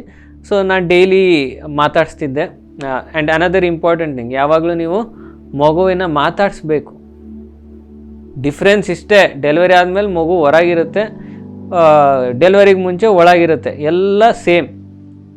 ಪೊಸಿಷನ್ ಒಂದು ಬೇರೆ ಇದೆ, ಇಲ್ಲಿ ಒಳಗಿದೆ ಇಲ್ಲಿ ಹೊರಗಿದೆ, ಅಷ್ಟೇ ಡಿಫ್ರೆನ್ಸು. ಸೊ ನೀವು ಸಣ್ಣ ಒಂದು ಪ್ರೆಗ್ನೆನ್ಸಿ ಟೈಮಿಂದನೇ ಮಕ್ಕಳ ಜೊತೆ ಇಂಟ್ರ್ಯಾಕ್ಷನ್ ಮಾಡೋದನ್ನು ಸ್ಟಾರ್ಟ್ ಮಾಡಬೇಕು. ಸದಾ ಲವ್ ಎನರ್ಜೀಸ್ನ ನಾವು ಪಾಸ್ ಮಾಡ್ತಾ ಇರಬೇಕು. ಅವ್ರಿಗೆ ಸೆನ್ಸ್ ಆಗುತ್ತೆ, ಕೇಳಿಸ್ಕೋತಾರೆ, ಅರ್ಥ ಮಾಡ್ಕೋತಾರೆ, ಸೆನ್ಸ್ ಮಾಡ್ತಾರೆ, ಎಲ್ಲವನ್ನು ರಿಸೀವ್ ಮಾಡ್ತಾರೆ, ಎಮೋಷನ್ಸ್ನ ರಿಸೀವ್ ಮಾಡ್ತಾರೆ, ಥಾಟ್ಸನ್ನು ರಿಸೀವ್ ಮಾಡ್ತಾರೆ, ಎಲ್ಲವನ್ನು ರಿಸೀವ್ ಮಾಡ್ತಾರೆ, ಟಚ್ಚನ್ನು ರಿಸೀವ್ ಮಾಡ್ತಾರೆ. ಹಿಂಗೆ ತಂದೆ ಹೋಗಿ ತಾಯಿಯ ಒಂದು ಗರ್ಭ ಜಾಗದಲ್ಲಿ ಕೈ ಇಟ್ಬಿಟ್ಟು ಮಗುನ ಮಾತಾಡಿಸಿದಾಗ ತಂದೆಯ ಟಚ್ ಗೊತ್ತಾಗೋದಿಲ್ಲ ಅಂದ್ಕೊಂಡಿದ್ರೆ 100% ಗೊತ್ತಾಗುತ್ತೆ. ಹುಟ್ಟಿದ ತಕ್ಷಣ, ನೀವು ಮುಟ್ಟಿದ ತಕ್ಷಣ ಅವು ರೆಕಗ್ನೈಸ್ ಮಾಡುತ್ತೆ, ಓ ಇದು ನನ್ನ ತಂದೆಯ ಸ್ಪರ್ಶ, ಓ ಇದು ನನ್ನ ತಾಯಿಯ ಸ್ಪರ್ಶ ಅಂತ, ಇದು ನಮ್ಮ ಅಜ್ಜಿಯ ಸ್ಪರ್ಶ, ಇದು ನನ್ನ ತಾತನ ಸ್ಪರ್ಶ ಅಂತ. ಸೊ ಎಲ್ಲ ಸೆನ್ಸಸ್ಸು ಕರೆಕ್ಟಾಗಿ ಇನ್ಫ್ಯಾಕ್ಟ್ ನಮಗಿಂತ ಚೆನ್ನಾಗೇ ಮಕ್ಕಳಿಗೆ ಕೆಲಸ ಮಾಡ್ತಿರುತ್ತೆ. ಸೊ ನಾನು ಒಂದು ಎಕ್ಸ್ಪೆರಿಮೆಂಟ್ ಮಾಡೋಣ ಅಂತ ಹೇಳಿಬಿಟ್ಟು ಗರ್ಭದ ಹತ್ರ ಹೋಗಿ ಕೈ ಇಟ್ಬಿಟ್ಟು ನಾನು ಹೇಳಿದೆ, ಪಾಪು ನಾವು ಒಂದು ಕೆಲಸ ಮಾಡೋಣ, ಈ ದಿನ ರಾತ್ರಿ ಕನಸಿನಲ್ಲಿ ಆಸ್ಟ್ರಲ್ ಆಗಿ ಸೂಕ್ಷ್ಮ ಲೋಕದಲ್ಲಿ ನಾವು ಸಂಭಾಷಣೆಯನ್ನು ಮಾಡೋಣ, ನಾನು ಅಲ್ಲಿ ನಿನ್ನ ಮೀಟ್ ಮಾಡ್ತೀನಿ ಅಂತ ಹೇಳಿಬಿಟ್ಟು ಮಲ್ಕೊಂಡಿದ್ದು. ಮತ್ತು ಡ್ರೀಮಲ್ಲಿ ಆಸ್ಟ್ರಲ್ ವರ್ಲ್ಡಲ್ಲಿ ನಾವಿಬ್ಬರು ಸಂಪರ್ಕವನ್ನು ಮಾಡಿದ್ವಿ. ಸೊ ನಾನಲ್ಲಿ ಇನ್ನು 2-3 ಜನದ ಜೊತೆ ನಿಂತ್ಕೊಂಡು ಮಾತಾಡ್ತಿರ್ಬೇಕಾರೆ, ಸೊ ನನಗೆ ಯಾವಾಗಲೂ ನನ್ನ ಮಗ ಯುವಕನ ರೂಪದಲ್ಲಿ, ಅಂದರೆ ಬಾಲಕನ ರೂಪದಲ್ಲೇ ಕಾಣಿಸ್ತಿದ್ದ. ಸೊ ಆವಾಗಲೇ ಅನಿಸ್ತಿತ್ತು ಗಂಡು ಮಗು ಅಂತ, ಬಟ್ ನಾನು ಯಾರಿಗೂ ಹೇಳಿರಲಿಲ್ಲ. ಬಟ್ ಸಾಕಷ್ಟು ಬಾರಿ ನಾನು ಸೂಕ್ಷ್ಮ ಲೋಕದಲ್ಲಿ ಸಂಭಾಷಣೆಯನ್ನು ಮಾಡ್ತಿದ್ದೆ, ಯಾವಾಗಲೂ ಬಾಲಕನ ರೂಪದಲ್ಲೇ ಅವ್ನು ಬರೋನು. ಸೊ ಅವ್ನು ಬಂದುಬಿಟ್ಟು, ಪಪ್ಪ ನಿನ್ನ ಹಾಡಂದರೆ ನಂಗೆ ತುಂಬ ಇಷ್ಟ ಅಂತ ಹೇಳ್ದ. ತುಂಬ ಚೆನ್ನಾಗಿ ಹಾಡ್ತೀಯ, ನಿನ್ನ ಹಾಡಂದರೆ ನಂಗೆ ತುಂಬ ಇಷ್ಟ ಅಂತ ನನ್ನ ಮಗ ನನಗೆ ಹೇಳ್ದ. ಬೆಳಗ್ಗೆ ಎದ್ದಾಗ ತುಂಬ ಸಂತೋಷ ಆಯಿತು. Finally experiment was successful. ಒಂದು, ನನ್ನ ಮಗ ನಾನು ಹೇಳಿದ್ದನ್ನು ಕೇಳ್ತಿದ್ದಾನೆ ಅನ್ನೋದು ಪ್ರೂವ್ ಆಯಿತು. ಸೊ ಈ ಅಭಿಮನ್ಯು ಕಥೆ ಎಲ್ಲ ನಿಜ ಆಯಿತು ಕನ್ಸೆಪ್ಚುಯಲ್ ಆಗಿ.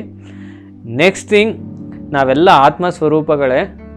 ನಿದ್ದೆಯಲ್ಲಿ ಅಥವಾ ಧ್ಯಾನ ಸ್ಥಿತಿಯಲ್ಲಿ ನಾವು ಸೂಕ್ಷ್ಮ ಲೋಕದಲ್ಲಿ ಸೂಕ್ಷ್ಮ ಶರೀರಗಳ ಮುಖಾಂತರ ನಾವು ತಿರುಗಾಡ್ತಿರ್ತೀವಿ ಅನ್ನೋದು ಕೂಡ ನಮಗೆ ಇಲ್ಲಿ ಕನ್ಫರ್ಮ್ ಆಯಿತು.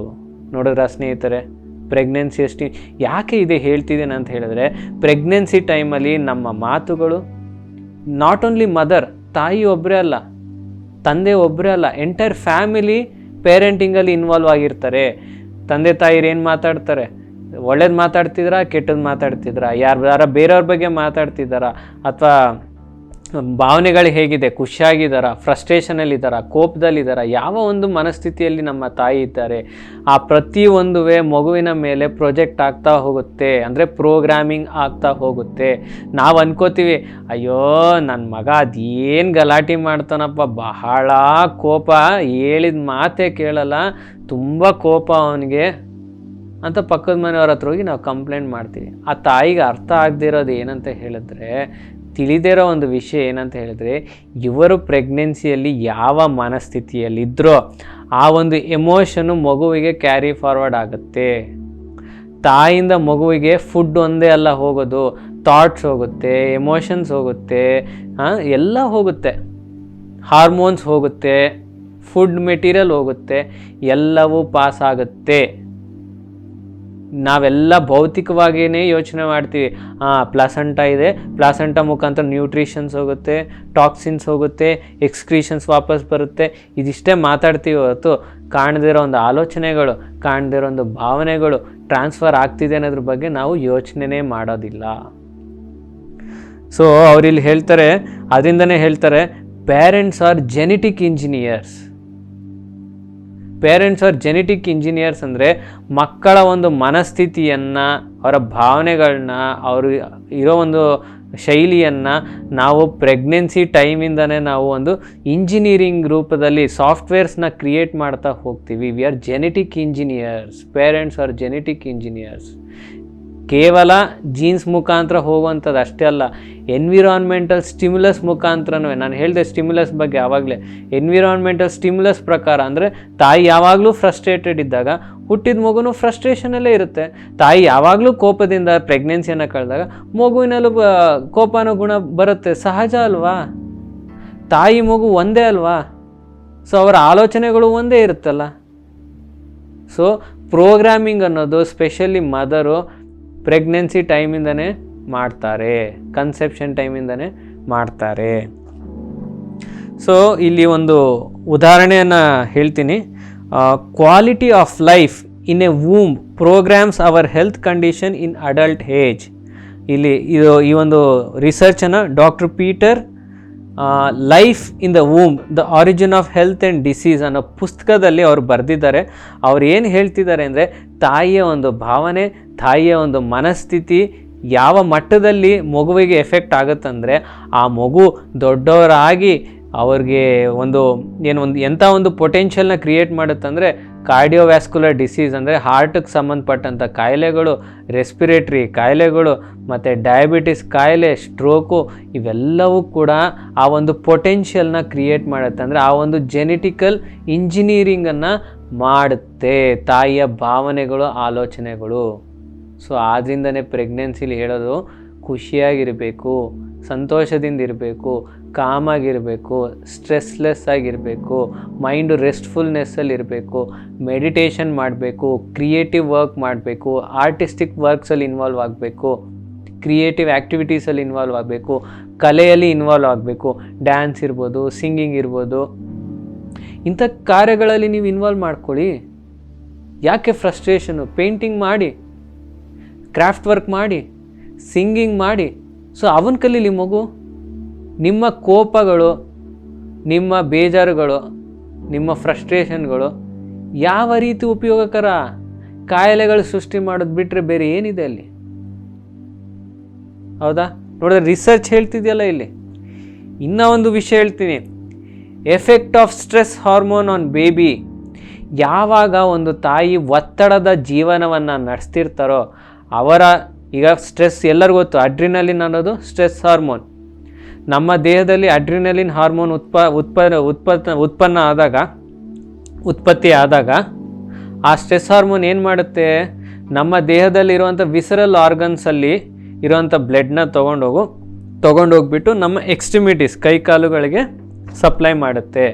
ಸೊ ಸ್ಟ್ರೆಸ್ ಹಾರ್ಮೋನ್ನ ಮೇಜರ್ ಕೆಲಸ ಏನಂತ ಹೇಳಿದ್ರೆ, ಒತ್ತಡದ ಸಿಚುವೇಷನಲ್ಲಿ, ಎಮರ್ಜೆನ್ಸಿ ಸಿಚುವೇಷನಲ್ಲಿ ಮನುಷ್ಯನಿಗೆ ಬೇಕಾಗಿರೋದು ಒಂದು ಸರ್ವೈವಲ್ ಮೋಡಲ್ಲಿ, ಎಮರ್ಜೆನ್ಸಿ ಸಿಚುವೇಷನಲ್ಲಿ ಓಡ್ ಹೋಗೋದು, ಫೈಟ್ ಮಾಡೋದು, ಇವೆರಡೇ ಆಗೋದು. ಫೈಟ್ ಆರ್ ಫ್ಲೈಟ್, ಇವೆರಡಕ್ಕೂ ಕೈ ಕಾಲುಗಳಲ್ಲಿ ಬಲ ಬೇಕು. ಸೊ ದೇವ್ರೇನು ಮಾಡ್ದ, ಈ ಒಂದು ಒತ್ತಡದ ಸಿಚುವೇಷನಲ್ಲಿ ಸ್ಟ್ರೆಸ್ ಹಾರ್ಮೋನ್ ಅನ್ನೋದನ್ನು ಗಿಫ್ಟಾಗಿ ಕೊಟ್ಟ. ಅದರ ಹೆಸರು ಅಡ್ರಿನಲಿನ್ ಹಾರ್ಮೋನ್. ಅಡ್ರಿನಲಿನ್ ಹಾರ್ಮೋನ್ ಏನು ಮಾಡುತ್ತೆ, ಕೈಕಾಳುಗಳಿಗೆ ಶಕ್ತಿ ಬೇಕು. ಕೈಕಾಳುಗಳಿಗೆ ಶಕ್ತಿ ಬೇಕಂತ ಹೇಳಿದ್ರೆ ಅಲ್ಲಿ ಆಕ್ಸಿಜನ್ ಬೇಕು. ಆಕ್ಸಿಜನ್ ಯಾವುದರ ಮುಖಾಂತರ ಹೋಗುತ್ತೆ, ರಕ್ತದ ಮುಖಾಂತರ. ಸೊ ಏನಾಗುತ್ತೆ, ನಮ್ಮ ವಿಸರಲ್ ಆರ್ಗನ್ಸ್ ಅಂದರೆ ಇಂಪಾರ್ಟೆಂಟ್ ಆರ್ಗನ್ಸ್, ಹಾರ್ಟ್ ಇರ್ಬೋದು, ಲಂಗ್ಸ್ ಇರ್ಬೋದು, ಡೈಜೆಸ್ಟಿವ್ ಸಿಸ್ಟಮ್ ಇರ್ಬೋದು, ಕಿಡ್ನಿ ಸಿಸ್ಟಮ್ ಇರ್ಬೋದು, ಬ್ರೈನ್ ಸಿಸ್ಟಮ್ ಇರ್ಬೋದು, ಇವೆಲ್ಲ ವಿಸರಲ್ ಆರ್ಗನ್ಸ್. ಈ ಇಂಪಾರ್ಟೆಂಟ್ ಆರ್ಗನ್ಸಿಂದ ರಕ್ತ ಸಂಚಾರ ಎಲ್ಲ ಹೋಗಿ ಎಕ್ಸ್ಟ್ರಿಮಿಟೀಸ್ಗೆ, ಕೈಕಾಲುಗಳಿಗೆ ಸಪ್ಲೈ ಆಗುತ್ತೆ. ಸೊ ಅವಾಗ ಏನಾಗುತ್ತೆ, ಆ ಟೆಂಪರರಿಯಾಗಿ ಈ ಒಂದು ಇಂಪಾರ್ಟೆಂಟ್ ಆರ್ಗನ್ಸಲ್ಲಿ ಬ್ಲಡ್ ಇಲ್ಲದೆ ಇರೋದ್ರಿಂದ, ಆಕ್ಸಿಜನ್ ಇಲ್ಲದೆ ಇರೋದು, ಅದರ ಒಂದು ಎಫಿಷಿಯನ್ಸಿ ಕಮ್ಮಿ, ವರ್ಕಿಂಗ್ ಎಫಿಷಿಯನ್ಸಿ ಕಮ್ಮಿ ಆಗುತ್ತೆ. ಸೊ ಇದು ಸ್ಟ್ರೆಸ್ ಹಾರ್ಮೋನು ಒಂದು ಕೆಲಸ. ಈಗ ತಾಯಿ ಸದಾಕಾಲ ಫ್ರಸ್ಟ್ರೇಷನು, ಸ್ಟ್ರೆಸ್ಸಲ್ಲಿ ಜೀವನ ನಡೆಸಿದಾಗ, ಯಾವುದೇ ಲೈಫ್ ಥ್ರೆಟ್ನಿಂಗ್ ಸಿಚುವೇಶನ್ ಇಲ್ಲ, ಬಟ್ ಕ್ರಾನಿಕ್ ಸ್ಟ್ರೆಸ್ ಅಂತ ಹೇಳ್ತೀವಲ್ಲ, ಆ ಕ್ರಾನಿಕ್ ಸ್ಟ್ರೆಸ್ ಗೋತ್ರೂ ಆಗ್ತಿರ್ಬೇಕಾದ್ರೆ ಅವ್ರ ಬಾಡಿಲಿ ಅಡ್ರಿನಲಿನ್ ಹಾರ್ಮೋನ್ ಉತ್ಪತ್ತಿ ಆದಾಗ ಆ ಅಡ್ರಿನಲಿನ್ ಹಾರ್ಮೋನು ಪ್ಲಸೆಂಟಾ ಮುಖಾಂತರ ಮಗುವಿಗೆ ಹೋಗುತ್ತೆ. ಮಗುವಿಗೆ ಯಾವಾಗ ಅಡ್ರಿನಲಿನ್ ಹಾರ್ಮೋನ್ ಸಪ್ಲೈ ಆಗುತ್ತೋ, ಈವನ್ ಮಗುವಿನಲ್ಲಿ ಕೂಡ ಅದೇ ರೀತಿಯ ಒಂದು ಬಾಡಿಲಿ ಚೇಂಜಸ್ ಆಗುತ್ತೆ. ಈಗ ಯಾಕೆಂದರೆ ಗರ್ಭದಲ್ಲಿ ಬಾಡಿ ಪಾರ್ಟ್ಸು ಡೆವಲಪ್ಮೆಂಟ್ ಆಗ್ತಿರುತ್ತೆ, ವೆರಿ ಇಂಪಾರ್ಟೆಂಟ್. ಇಲ್ಲಾಂದರೆ ಸಫಿಷಿಯೆಂಟ್ ನ್ಯೂಟ್ರಿಷನ್ ಸಪ್ಲೈ ಆಗಿಲ್ಲ ಅಂತ ಹೇಳಿದ್ರೆ ಅಲ್ಲಿ ಬಾಡಿ ಪಾರ್ಟ್ಸು ಫಾರ್ಮೇಷನು ಸರಿಯಾಗಿ ಆಗೋದಿಲ್ಲ. ಸೊ ಈಗ ಸ್ಟ್ರೆಸ್ ಹಾರ್ಮೋನು ಬಂದಾಗ ಏನಾಯಿತು, ಬಾಡಿ ಫಾರ್ಮೇಷನ್ ಆಗ್ತಿರೋ ಇಂಪಾರ್ಟೆಂಟ್ ಬಾಡಿ ಪಾರ್ಟ್ಸಿಂದ ಮಗುವಿನ ಕೈಕಾಲುಗಳಿಗೆ ಸಪ್ಲೈ ಆಗುತ್ತೆ. ಟೆಂಪರರಿಯಾಗಿ ಬ್ಲಡ್ ಸರ್ಕ್ಯುಲೇಷನ್ ಕಮ್ಮಿ ಆಗುತ್ತೆ. ಸೊ ಏನಾಗುತ್ತೆ, ಬೈ ಬರ್ತೆ ಆರ್ಗನ್ ಫಾರ್ಮೇಷನು ಫಾಲ್ಟಿಯಾಗುತ್ತೆ, ಸರಿಯಾಗಿ ಆಗೋದಿಲ್ಲ. ಆರ್ ಎಲ್ಸ್ ಫ್ಯೂಚರಲ್ಲಿ ಆ ಒಂದು ಆರ್ಗನ್ಗೆ ಸಂಬಂಧಪಟ್ಟಿದ್ದ ಒಂದು ಕಾಯಿಲೆಗಳು ಮಗುವಿಗೆ ಉಂಟಾಗುತ್ತೆ. ನೋಡಿದ್ರಾ ಪ್ರೆಗ್ನೆನ್ಸಿಲಿ ಎಷ್ಟು ಇಂಪಾರ್ಟೆಂಟ್ ಅಂತ. ಸೊ ಅದೇ ಹೇಳ್ತಾರೆ, ಮದರಲ್ಲಿ ಸ್ಟ್ರೆಸ್ ಹಾರ್ಮೋನ್ ಉತ್ಪತ್ತಿಯಾಗಿ ಫೀಟಸ್ ಅಂದರೆ ಮಗುವಿಗೆ, ಗರ್ಭದಲ್ಲಿರುವಂಥ ಮಗುವಿಗೆ ಅಡ್ರಿನಲ್ ಟ್ರಾನ್ಸ್ಫರ್ ಆದಾಗ it affects the visceral organs, it affects the important organs, specially hampers the development of nephron cells in kidney. ಅಂದರೆ ಕಿಡ್ನಿ ಸಿಸ್ಟಮ್ನ ಒಂದು ಸರಿಯಾದ ಬೆಳವಣಿಗೆ ಆಗೋದಿಲ್ಲ. In term develops the potential for BP. So ಆದ ಕಾರಣ ಆ ಒಂದು ಮಗುವಿಗೆ ಮುಂದೆ ದೊಡ್ಡವನಾದಮೇಲೆ ಯಾವೊಂದು ವಯಸ್ಸು ಹೇಳಲಿಕ್ಕೆ ಬರೋದಿಲ್ಲ, BP ಬರುವ ಸಾಧ್ಯತೆ ಇದೆ. ಇದನ್ನು ಡಾಡಿಕ್ ಎಟಾಲ್ ಅಂದ್ಬಿಟ್ಟು 2002ರಲ್ಲಿ ಈ ಒಂದು ಸಂಶೋಧನೆಯನ್ನು ಅವರು ಹೇಳಿದ್ದಾರೆ. ಓಕೆ, ಇನ್ನೊಂದೇನೆಂದರೆ ಸ್ಟ್ರೆಸ್ ಟೈಮಲ್ಲಿ ಮೆದುಳಿನಲ್ಲಿ ಕೂಡ ಸರಿಯಾದ ರಕ್ತ ಸಂಚಾರ ಇರೋದಿಲ್ಲ. So it reduces the IQ, intelligent quotient. It reduces the IQ due to the altered blood flow to the brain. So brain ಕೂಡ ಡೆವಲಪ್ಮೆಂಟಲ್ ಸ್ಟೇಜಲ್ಲಿ ಇದ್ದಾಗ ಸರಿಯಾದ ರಕ್ತ ಸಂಚಾರ ಇಲ್ಲದೆ ಇರೋದ್ರಿಂದ ಮಗು ಬೆಳೆದಾಗ, ಅಂದರೆ ಹೊರಗೆ ಬಂದಾಗ ಆ ಮಗುವಿಗೆ IQ ಕೊರತೆ ಇರುತ್ತೆ. ನೋಡಿದ್ರ, ತಾಯಿಯ ಒತ್ತಡದ ಜೀವನದಿಂದ ಮಗುವಿಗೆ ಯಾವ ರೀತಿ ಪರಿಣಾಮ ಆಗುತ್ತೆ ಅಂತ. Mental, emotional, physical actions has major impact on personality and emotional temperament. ಅಂದರೆ ತಾಯಿಯ ಮನಸ್ಥಿತಿ ಏನಿದೆ ಅದು ಮಗುವಿನ ಮನಸ್ಥಿತಿಯನ್ನು ರೂಪಿಸ್ತಾ ಹೋಗುತ್ತೆ. ಉದಾಹರಣೆಗೆ, ಈಗ ತಾಯಿ ಯಾವಾಗಲೂ ಕೋಪದಿಂದ, ಫ್ರಸ್ಟ್ರೇಷನಿಂದ ಪ್ರೆಗ್ನೆನ್ಸಿಯನ್ನು ಕಳೆದಿದ್ರೆ ಹುಟ್ಟುವ ಮಗುಗೆ ಹಠ ಅನ್ನೋದು ಒಂದು ಗುಣ ಬೆಳ್ಕೊಂಡಿರುತ್ತೆ. ನೋಡಿದ್ರ, ತಾಯಿಯಿಂದ ಮಗುವಿಗೆ ಟ್ರಾನ್ಸ್ಫರ್ ಆದಂಥ ಒಂದು ಗುಣ ಲಕ್ಷಣಗಳು. ಆಮೇಲೆ ಇನ್ನೊಂದೇನೆಂದರೆ, ತಾಯಿ ಯಾವಾಗಲೂ ಮಗುವಿನ ತಿರಸ್ಕಾರದಿಂದ ಜೀವನವನ್ನು ನಡೆಸಿದಾಗ ಸ್ನೇಹಿತರೆ ತುಂಬ ದೊಡ್ಡ ಅನಾಹುತಗಳಾಗುತ್ತೆ.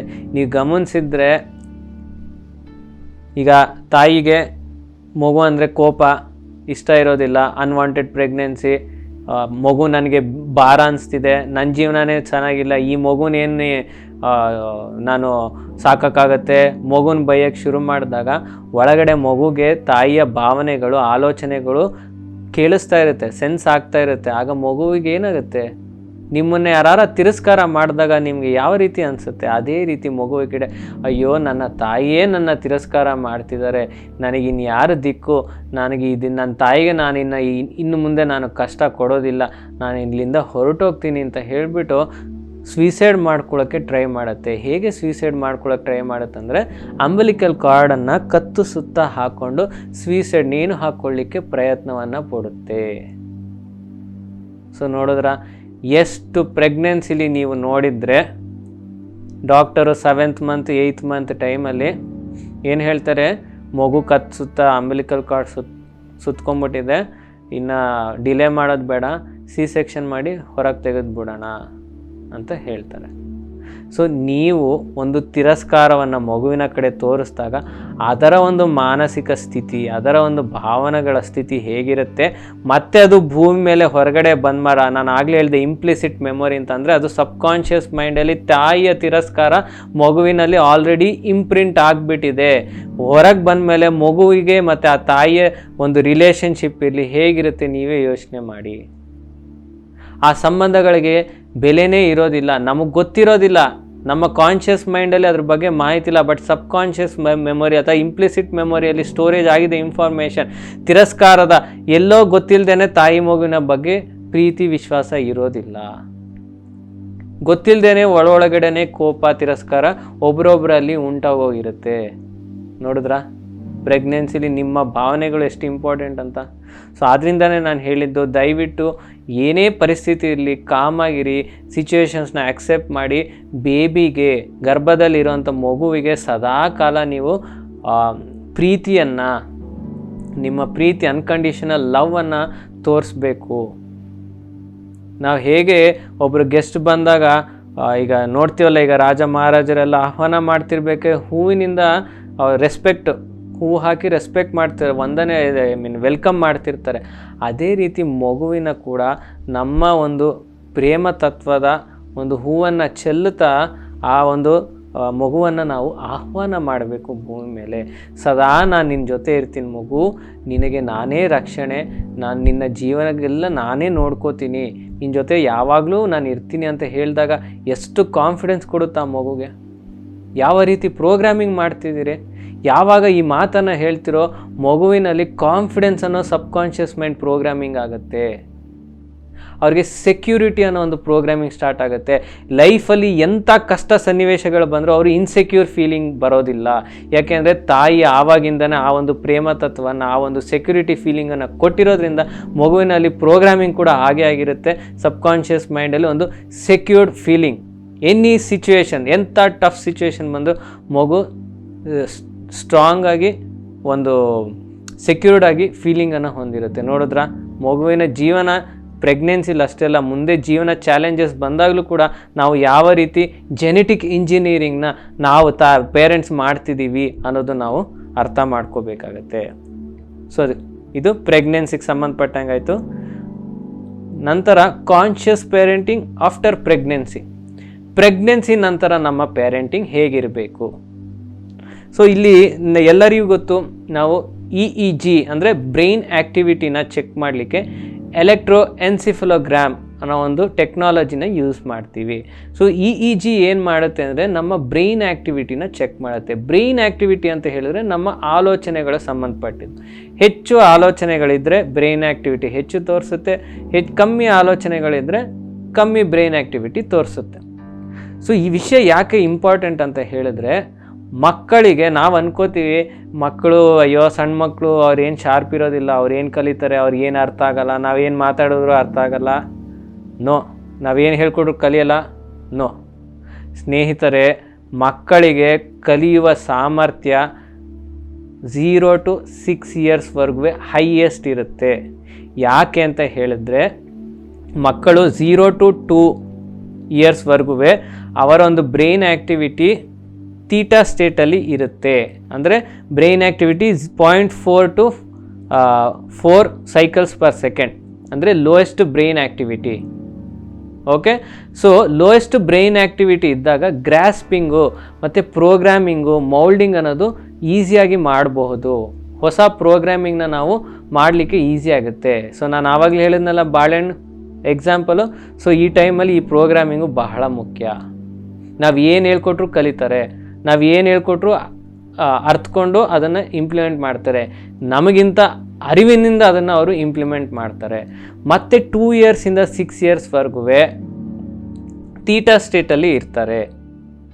ಓಕೆ, ಆ ಒಂದು ಟೈಮಲ್ಲಿ ಕೂಡ ಬ್ರೈನ್ ಆ್ಯಕ್ಟಿವಿಟಿ ಲೋ ಇರುತ್ತೆ, ಅಂದರೆ 4 to 8 hertz per second. So 0 to 6 ಅಂದರೆ ಡೆಲ್ಟಾ ಮತ್ತು ಥೀಟಾ ಸ್ಟೇಟ್ ಆಫ್ ಮೈಂಡಲ್ಲಿದ್ದಾಗ ನಾವು ಹೈಯೆಸ್ಟ್ ಪ್ರೋಗ್ರಾಮಿಂಗ್ನ ಮಾಡ್ಬೋದು ಮಕ್ಕಳಿಗೆ. ಉದಾಹರಣೆ ಹೇಳಬೇಕಂದ್ರೆ 2 ಉದಾಹರಣೆ ಕೊಡ್ತೀನಿ. ಒಂದು ಮದರ್ ಟಂಗ್. ನಾವು ಹೈಯೆಸ್ಟ್ ಕಂಫರ್ಟಬಲ್ ಯಾವ ಭಾಷೆಯಲ್ಲಿ ಇರ್ತೀವಿ? ಮದರ್ ಟಂಗಲ್ಲಿ.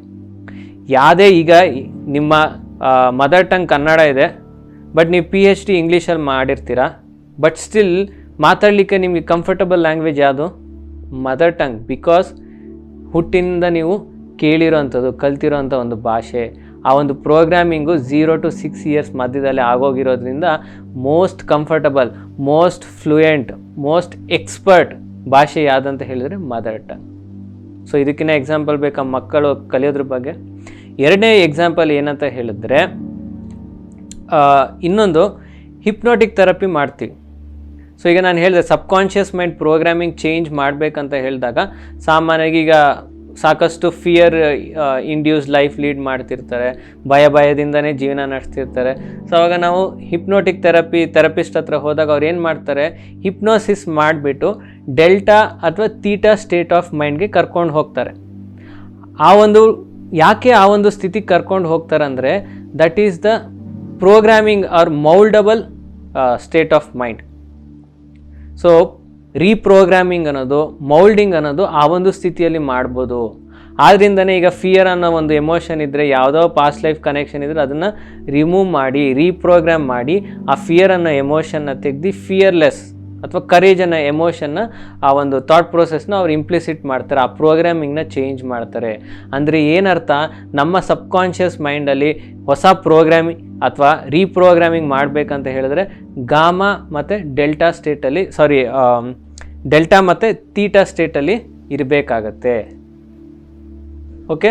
ಸೊ ಮಕ್ಕಳು ಆಲ್ರೆಡಿ ಬೈ ಬರ್ತ್ 0 to 6 ಇಯರ್ಸ್ವರೆಗೂ ಡೆಲ್ಟಾ ಮತ್ತು ತೀಟಾ ಸ್ಟೇಟಲ್ಲಿ ಇರೋದ್ರಿಂದ ನಾವು ಸರಿಯಾದ ಪ್ರೋಗ್ರಾಮಿಂಗ್ನ ಮಾಡಬೇಕು. ಬಾಳೆಹಣ್ಣು ಅಂತ ಪ್ರೋಗ್ರಾಮಿಂಗ್ನ ಮಾಡಬೇಡಿ. ಬಾಳೆಹಣ್ಣು ಎಕ್ಸಾಂಪಲ್ ಕೊಟ್ಟನಲ್ಲ, ಅಂಥ ಪ್ರೋಗ್ರಾಮಿಂಗ್ನ ಮಾಡಬೇಡಿ, ಅದು wrong programming. We should do right programming. ಅಂದರೆ ನಿಮ್ಮ ಐಡಿಯಾಲಜೀಸ್ನ ಅವರಲ್ಲಿ ಹಾಕಬೇಡಿ, ಅವ್ರಿಗೆ ಕಲೀಲಿಕ್ಕೆ ಬಿಡಿ. ಅವರ ಓನ್ ಐಡಿಯಾಲಜೀಸು, ಅವ್ರ ಓನ್ ಟ್ರಯಲ್ ಆ್ಯಂಡ್ ಎರರ್ ಮೆಥಡ್ಸಲ್ಲಿ ಅವರು ಸಬ್ಕಾನ್ಷಿಯಸ್ ಮೈಂಡ್ನ ಪ್ರೋಗ್ರಾಮಿಂಗ್ ಮಾಡ್ಕೋತಾರೆ. ನಾವು ಯಾವ ರೀತಿಯ ಇಂಟರ್ಫರೆನ್ಸ್ನ ಮಾಡಬಾರ್ದು. ಒಂದ್ಸರಿ 6 years to 12 yearsಗೆ ಅವರು ಆಲ್ಫಾ ಸ್ಟೇಟ್ ಕೊಟ್ಟೋಗ್ತಾರೆ, ರಿಸೀವಿಂಗ್ ಕಮ್ಮಿ ಆಗ್ತಾ ಹೋಗುತ್ತೆ, ಪ್ರೋಗ್ರಾಮಿಂಗ್ ಕಮ್ಮಿ ಆಗ್ತಾ ಹೋಗುತ್ತೆ. 12 to 18 ಏಜ್ ಅಷ್ಟೊತ್ತಿಗೆ, 12 to 14 ಏಜ್ ಅಷ್ಟೊತ್ತಿಗೆ ದೇ ರೀಚ್ ಬೀಟಾ ಸ್ಟೇಟ್. ಇನ್ನು ನಿಮ್ಮ ಮಾತು ಕೇಳೋ ಪರಿಸ್ಥಿತಿಲೂ ಇಲ್ಲ, ನೀವು ಅವ್ರಿಗೆ ಹೇಳೋ ಪರಿಸ್ಥಿತಿಲೂ ಇರೋದಿಲ್ಲ. So programming stage is between 0 to 6 years. ಎಷ್ಟು ಮಟ್ಟಿಗೆ ನೀವು ಕರೆಕ್ಟ್ ಪ್ರೋಗ್ರಾಮಿಂಗ್ ಮಾಡ್ತೀರಾ, ಎಷ್ಟು ರಾಂಗಾಗಿ ನೀವು ಪ್ರೋಗ್ರಾಮಿಂಗ್ ಮಾಡ್ತೀರಾ ಅನ್ನೋದು ನಿಮ್ಮ ಪೇರೆಂಟ್ಸ್ ಮೇಲೇ ಬಿಟ್ಟಿದ್ದೆ. ಸೊ ಮಕ್ಕಳು ಏನೇ ಒಂದು ಬೆಳವಣಿಗೆ, ಅವ್ರು ಏನೇ ಒಂದು ಆಲೋಚನೆ, ಆ್ಯಟಿಟ್ಯೂಡ್, ಪರ್ಸನಾಲಿಟಿ ಅಂತ ಏನು ಹೇಳ್ತೀವಿ, ಅದಕ್ಕೆಲ್ಲ ಕಾರಣ ಪೇರೆಂಟ್ಸು, ಸಮಾಜ ಮತ್ತು ಸ್ಕೂಲ್ಸ್. ಸೊ ಈ ಒಂದು ಜ್ಞಾನ ಪ್ರತಿಯೊಂದು ಟೀಚರು, ಪ್ರತಿಯೊಂದು ಪೇರೆಂಟು, ಪ್ರತಿಯೊಂದು ಫ್ರೆಂಡು ಎಲ್ಲರೂ ತಿಳ್ಕೋಬೇಕು ಸ್ನೇಹಿತರೆ. ಇದು ಬಹಳ ಬಹಳ ಮುಖ್ಯ. ಇನ್ನೊಂದು ಉದಾಹರಣೆ ಹೇಳಬೇಕಂತ ಹೇಳಿದ್ರೆ ನಿಮಗೆ ಪ್ರೋಗ್ರಾಮಿಂಗ್ ಬಗ್ಗೆ. ಸೊ ಮನೇಲಿ ಎಲ್ಲರೂ ನಾನ್ ವೆಜ್ ಫುಡ್ಡನ್ನು ತಿಂತಿದ್ರೆ, ಎಲ್ಲರೂ ಮನೇಲಿ ನಿಮ್ಮ ತಾತಂದರು, ನಿಮ್ಮ ಅಜ್ಜಂದರು, ನಿಮ್ಮ ತಂದೆ ತಾಯಿ ಎಲ್ಲ ತಿಂತಿದ್ದಾರೆ ಅಂತ ನೀವು ತಿಂತಿರ್ತೀರಿ. ಸೊ ನಿಮ್ಮ ಮನೇಲಿ ನಾನ್ ವೆಜ್ ಅನ್ನೋದು very common. But by birth soul ಅನ್ನೋದು ಪ್ಯೂರಿಟಿಯಲ್ಲೇ ಇರುತ್ತೆ, ಕಂಪ್ಯಾಷನ್ ಅನ್ನೋದಿರುತ್ತೆ, ಅನ್ಕಂಡೀಷನಲ್ ಲವ್ ಅನ್ನೋದಿರುತ್ತೆ. ಸಣ್ಣ ಮಕ್ಕಳು ನೋಡಿದರೆ ಪ್ರಾಣಿಗಳನ್ನ ತುಂಬ ಇಷ್ಟಪಡ್ತಾರೆ, ಆ ಜಂತುಗಳು ಸಹಪಾಠಿಗಳು ಅನ್ನೋ ರೀತಿಯಲ್ಲಿ ಟ್ರೀಟ್ ಮಾಡುತ್ತೆ. ಆ ಒಂದು ಪ್ರೇಮ ತತ್ವವನ್ನು, ಆ ಒಂದು ಕಂಪ್ಯಾಷನ್ನ ನಾವು ನಾಶ ಮಾಡಿಬಿಡ್ತೀವಿ. ಹೇಗೆ? ಅವ್ರಿಗೆ ನಾನ್ ವೆಜಿಟೇರಿಯನ್ ಫುಡ್ನ ಇಂಟ್ರೊಡ್ಯೂಸ್ ಮಾಡ್ತೀವಿ. ಅವ್ರೇನು ಅನ್ಕೋತಾರೆ, ಓ ಹೌದಾ, ಹಾಗಾದ್ರೆ ಇದು ಆಹಾರನಾ, ಇದಕ್ಕೇನು ರೆಸ್ಪೆಕ್ಟ್ ಇಲ್ವಾ? ಓಕೆ, ಆ ಪ್ರೇಮ ತತ್ವ ಅನ್ನೋದು ಸತ್ತೇ ಹೋಯ್ತು, ಆ ಕಂಪ್ಯಾಷನ್ ಅನ್ನೋದು, ಕರುಣೆ ಅನ್ನೋದು ಸತ್ತು ಹೋಯ್ತು ಮಗುಗೆ. ನೋಡಿದ್ರಾ ನಾನ್ ವೆಜಿಟೇರಿಯನ್ ಫುಡ್ ತಿಂದಾಗ ಎಂತೆಂಥ ಅನಾಹುತಗಳಾಗುತ್ತೆ ಅಂತ. ಇದೆಲ್ಲ ಸಣ್ಣ ಎಕ್ಸಾಂಪಲ್, ಇಂಥವು ಎಷ್ಟೋ ಇರುತ್ತೆ ಸ್ನೇಹಿತರೆ. ಪ್ರತಿಯೊಂದನ್ನು ನಾವು ಗಮನಿಸ್ತಾ ಹೋಗಬೇಕು. ಓಕೆ. ಸೊ ಈಗ ಇದೆಲ್ಲ ಹೇಳಿದೆ ನಾನು. ಕಾನ್ಷಿಯಸ್ ಪೇರೆಂಟಿಂಗ್ ಅನ್ನೋದು, programming of subconscious mind of children ಅನ್ನೋದು ಈವನ್ ಬಿಫೋರ್ ಕನ್ಸೆಪ್ಷನ್ ಅಥವಾ ಡ್ಯೂರಿಂಗ್ ಕನ್ಸೆಪ್ಷನ್ ಇರುತ್ತೆ, ಆಮೇಲೆ ಡ್ಯೂರಿಂಗ್ ಪ್ರೆಗ್ನೆನ್ಸಿ ಮತ್ತು ಪೋಸ್ಟ್ ಪ್ರೆಗ್ನೆನ್ಸಿ. ನೆಕ್ಸ್ಟ್ ಕೆಲವು ನಾನು ಪೇರೆಂಟಿಂಗ್ ಟಿಪ್ಸ್ನ ನಾನು ಹೇಳಲಿಕ್ಕೆ ಇಷ್ಟಪಡ್ತೀನಿ ವಿತ್ ಎಕ್ಸಾಂಪಲ್ಸು. ಸೊ ಯಾವತ್ತೂ ಪೇರೆಂಟ್ಸು ಮಕ್ಕಳಿಗೆ ಅವೈಲೇಬಿಲಿಟಿಯನ್ನು ಕೊಡಬೇಕು. ಸೊ ಹೆಚ್ಚು ಸಮಯ ಆದಷ್ಟು ಕೆಲಸ ಕೆಲಸ ಕೆಲಸ ದುಡ್ಡು ದುಡ್ಡು ದುಡ್ಡು ಅನ್ನೋದಕ್ಕಿಂತ ಮಕ್ಕಳ ಜೊತೆ ಸಮಯವನ್ನು ಸ್ಪೆಂಡ್ ಮಾಡಿ. ಮಕ್ಕಳಿಗೆ ನಿಮ್ಮ ದುಡ್ಡು ಆಗಲಿ, ನೀವು ಕೊಡ್ಸೋಂಥ ಟಾಯ್ಸ್ ಆಗಲಿ, ಇವೆಲ್ಲದಕ್ಕಿಂತ ಮುಂಚೆ ತಂದೆ ತಾಯಿಯರ ಜೊತೆ ಒಂದು ಟೈಮನ್ನು ಸ್ಪೆಂಡ್ ಮಾಡೋದು ಬಹಳ ಮುಖ್ಯ ಆಗುತ್ತೆ ಸ್ನೇಹಿತರೆ. ನಾನು ನನ್ನ ಮಗನ ಜೊತೆ ಈಕ್ವಲ್ ಟೈಮ್ ಸ್ಪೆಂಡ್ ಮಾಡ್ತೀನಿ. ಕ್ಲಿನಿಕ್ ಇರೋವರೆಗೂ ಕ್ಲಿನಿಕ್ ಆದ ನಂತರ ನಾನು ಸಂಪೂರ್ಣ ನನ್ನ ಮಗನ ಜೊತೆನೇ ಸಮಯವನ್ನು ಸ್ಪೆಂಡ್ ಮಾಡ್ತೀನಿ. ಸೊ ಅವನು ತಾಯಿಯನ್ನು ಎಷ್ಟು ಪ್ರೀತಿ ಮಾಡ್ತಾನೋ ನನ್ನ ಕೂಡ ಅಷ್ಟೇ ಪ್ರೀತಿ ಮಾಡ್ತಾನೆ ಸ್ನೇಹಿತರೆ. ಈ ಒಂದು ಸಂಬಂಧವನ್ನು ನಾವು ಬೆಳೆಸ್ಕೋಬೇಕು. ಅಂದರೆ ಫಸ್ಟು ಮಕ್ಕಳಿಗೆ ಸಮಯವನ್ನು ಕೊಡಿ. ನೆಕ್ಸ್ಟು ಪ್ರೀತಿ. ನೀವು ಕೊಡಿಸೋ ಟಾಯ್ಸ್ ಆಗಲಿ, ನೀವು ಸೇರಿಸೋ ಫ್ಯಾನ್ಸಿ ಸ್ಕೂಲ್ ಆಗಲಿ, ಇದ್ಯಾವುದು ಮಕ್ಕಳಿಗೆ ಲೆಕ್ಕ ಬರೋದಿಲ್ಲ. ಅವರು ಪ್ರೀತಿಯನ್ನು ಹುಡುಕೊಂಡು ಹೊರಗಡೆ ಹೋಗೋ ಹಾಗೆ ಮಾಡಬೇಡಿ. ಅವರ ಕಷ್ಟಗಳನ್ನ ಹೇಳ್ಕೊಳ್ಳಿಕ್ಕೆ ಹೊರಗಡೆ ಹೋಗೋ ರೀತಿ ಮಾಡಬೇಡಿ. ಪ್ರೀತಿಯನ್ನು ನೀವೇ ಕೊಡಿ, ಹೊರಗಡೆ ಪ್ರೀತಿ ಹುಡ್ಕೊಂಡು ಹೋಗಲ್ಲ. ಅವ್ರ ಮಾತುಗಳನ್ನ ಕಷ್ಟಗಳನ್ನ ನೀವೇ ಕೇಳಿ, ಆಗ ಅವ್ರಿಗೆ ಬಾಯ್ ಫ್ರೆಂಡ್ಸು ಗರ್ಲ್ ಫ್ರೆಂಡ್ಸು ಇರೋದಿಲ್ಲ. ಯಾವುದು ಮನೇಲಿ ಸಿಗಲ್ವೋ ಅದನ್ನು ಹುಡುಕೊಂಡು ಅವರು ಹೊರಗಡೆ ಹೋಗ್ತಾರೆ ಸ್ನೇಹಿತರೆ. ಎಲ್ಲವೂ ಮನೆಯಲ್ಲೇ ಸಿಕ್ಕಿದಾಗ, ನಿಮ್ಮ ಮನೆಯಲ್ಲೇ ಊಟ ಚೆನ್ನಾಗಿ ಒಂದು ಪೌಷ್ಟಿಕ ಆಹಾರ ಸಿಗ್ತಿರ್ಬೇಕಾರೆ ಮನೇಲಿರೋರು ಪಕ್ಕದ ಮನೆಗೆ ಏನಕ್ಕೆ ಊಟ ಹುಡ್ಕೊಂಡು ಹೋಗ್ತಾರೆ? ಸಿಂಪಲ್ ಲಾಜಿಕ್ ಅಲ್ಲ. ಅದೇ ರೀತಿ ಮನೆಯಲ್ಲಿ ಪ್ರೇಮ ತತ್ವವನ್ನು, ಸ್ನೇಹ ತತ್ವವನ್ನು ನೀವು ಮಕ್ಕಳಿಗೆ ಕೊಟ್ಟಾಗ ಅವ್ರು ಯಾಕೆ ಅವೆರಡನ್ನೂ ಹುಡ್ಕೊಂಡು ಹೊರಗಡೆ ಹೋಗ್ತಾರೆ? ಸೊ ಆದ್ದರಿಂದ ಮಕ್ಕಳಿಗೆ ಪ್ರೀತಿಯನ್ನು ಕೊಡಬೇಕು. ನಿಮ್ಮ ಲಕ್ಸುರೀಸು ಒಂದು ಸಾಸಿವೆ ಕಾಳಷ್ಟು ಉಪಯೋಗ ಇಲ್ಲ ಪ್ರೀತಿ ಇಲ್ಲ ಅಂದರೆ. ಸೊ ಒಂದು ರಿಸರ್ಚನ್ನು ಹೇಳ್ತೀರಿ. ಮೇರಿ ಕಾರ್ಲ್ಸನ್ ಅಂತ ಹೇಳಿಬಿಟ್ಟು ಒಂದು ರೊಮೇನಿಯನ್ ಆರ್ಫನೇಜಲ್ಲಿ ಒಂದು ರಿಸರ್ಚನ್ನು ಮಾಡಿದ್ರು. ಆ ಮಕ್ಕಳಿಗೆ ಇರಲಿಕ್ಕೆ ಜಾಗ, ಹಾಕ್ಕೊಳ್ಳಿಕ್ಕೆ ಬಟ್ಟೆ, ಹೊಟ್ಟೆ ತುಂಬ ಊಟ ಕೊಟ್ಟಿದ್ರು ಅವರ ಬಿಹೇವಿಯರ್ ಪ್ಯಾಟ್ರನಲ್ಲಿ they are very violent in nature. ತುಂಬ ವೈಲೆಂಟ್ ಆಗಿದ್ರಂತೆ. ಎಲ್ಲವೂ ಇತ್ತು, ಆದರೆ ಅವರಿಗೆ ಒಂದು ಕೊರತೆ ಇತ್ತು, ಅದು ಪ್ರೇಮ ತತ್ವ. ಪ್ರೇಮ ತತ್ವ ಅನ್ನೋ ಕೊರತೆಯಿಂದ ಅವರ ಜೀವನದಲ್ಲಿ ಯಾವತ್ತೂ ಪ್ರೀತಿಯನ್ನು ನೋಡದೆ ಅವರ ಫ್ರಸ್ಟ್ರೇಷನಲ್ಲಿ ಬಿಹೇವಿಯರ್ ಪ್ಯಾಟರ್ನ್ ಎಲ್ಲ ವೈಲೆಂಟಾಗಿ ಟರ್ನ್ ಆಗ್ತಿತ್ತಂತೆ. ಸೊ ಇದು ಅವ್ರು ಮಾಡಿರೋಂಥ ರಿಸರ್ಚು. ನೆಕ್ಸ್ಟ್ ಬಂದು ಯಾವತ್ತೂ ಮಕ್ಕಳಿಗೆ ಇಂಟರ್ಫಿಯರ್ ಆಗಬೇಡಿ. ಅವರ ಕ್ರಿಯೇಟಿವಿಟಿ, ಅವರ ಇಂಟ್ರೆಸ್ಟ್ ಏನಿದೆ ಅದಕ್ಕೆ ಪ್ರೋತ್ಸಾಹ ಮಾಡಿ. ಅವರ ಏನಾಗಬೇಕಂತ ಬಂದಿದ್ದಾರೆ, ಅವರ ಲೈಫ್ ಡಿಸೈನಲ್ಲಿ ಏನಿದೆ ನಮಗೆ ಗೊತ್ತಿಲ್ಲ. ಬಟ್ ಆ್ಯಸ್ ಎ ಪೇರೆಂಟ್ಸ್ ನಾವೇನು ಮಾಡಬೇಕಂದ್ರೆ ಪ್ರತಿಯೊಂದು ಹೆಜ್ಜೆಯಲ್ಲಿ, ಪ್ರತಿಯೊಂದು ಹಂತದಲ್ಲಿ ನಾವು ಸಪೋರ್ಟಾಗಿ, ಬೆನ್ನೆಲುಬಾಗಿ ನಿಲ್ಲಬೇಕು. ದಟ್ ಈಸ್ ರಿಯಲ್ ಪೇರೆಂಟಿಂಗ್ ಸ್ನೇಹಿತರೆ. ಹುಟ್ಟುವಾಗ ಎಲ್ಲ ಮಕ್ಕಳು ಬುದ್ಧರಾಗೆ ಹುಟ್ಟುತ್ತಾರೆ. ಸೀತಾದೇವಿ ಒಂದು ಬುದ್ಧನ ಸ್ಥಿತಿಯಲ್ಲೇ ಇರಲಿಕ್ಕೆ ಕಾರಣ, ಜನಕ ಮಹಾರಾಜ ಕೂಡ ಮಹಾನ್ ಯೋಗಿ, ಮಹಾಧ್ಯಾನಿ, ಮಹಾಜ್ಞಾನಿ. ತಂದೆಗೆ ಮಗಳ ಸ್ಥಿತಿಯನ್ನು ಅರ್ಥಕೊಂಡಿದ್ರು. ನನ್ನ ಮಗಳು ಒಬ್ಬ ಬುದ್ಧನ ಸ್ಥಿತಿಯಲ್ಲಿದ್ದಾರೆ, ಆ ಬುದ್ಧನ ಸ್ಥಿತಿಯಲ್ಲಿ ಇರಲಿಕ್ಕೆ ಬಿಡಬೇಕಂದ್ರೆ ನಾನು ತಂದೆಯಾಗಿ ನಾನು ಪ್ರೋತ್ಸಾಹವನ್ನು ಕೊಡಬೇಕು. ಆ ಒಂದು ಪ್ಯೂರಿಟಿಯನ್ನು ರೀಟೈನ್ ಮಾಡಲಿಕ್ಕೆ ನಾನು ಪ್ರೋತ್ಸಾಹವನ್ನು ಕೊಡಬೇಕು. ಸದಾ ಅವಳನ್ನ ನೇಚರ್ಗೆ ಕನೆಕ್ಟ್ ಮಾಡ್ತಿದ್ರು. ಅವರು ಸದಾ ಕಾಡಿಗೆ ಋಷಿಗಳನ್ನ ಮೀಟ್ ಮಾಡೋಕ್ಕೆ ಹೋದಾಗ ಮಗಳನ್ನು ಕೂಡ ಕರ್ಕೊಂಡು ಹೋಗೋರು. ಆ ಸೀತಾದೇವಿ ಯಾವಾಗಲೂ ಅಲ್ಲಿರುವಂಥ ಮರಗಳು, ಗಿಡಗಳು, ಪ್ರಾಣಿಗಳ ಜೊತೆ ಸಮಯವನ್ನು ಕಳೀತಿದ್ರು. ಸೊ ಆ ಪ್ರೇಮ ತತ್ವ ಅನ್ನೋದು ಉಳಿಸ್ಕೊಂಡಿದ್ರು, ಆ ಒಂದು ಕರುಣೆಯನ್ನು ಉಳಿಸ್ಕೊಂಡಿದ್ರು.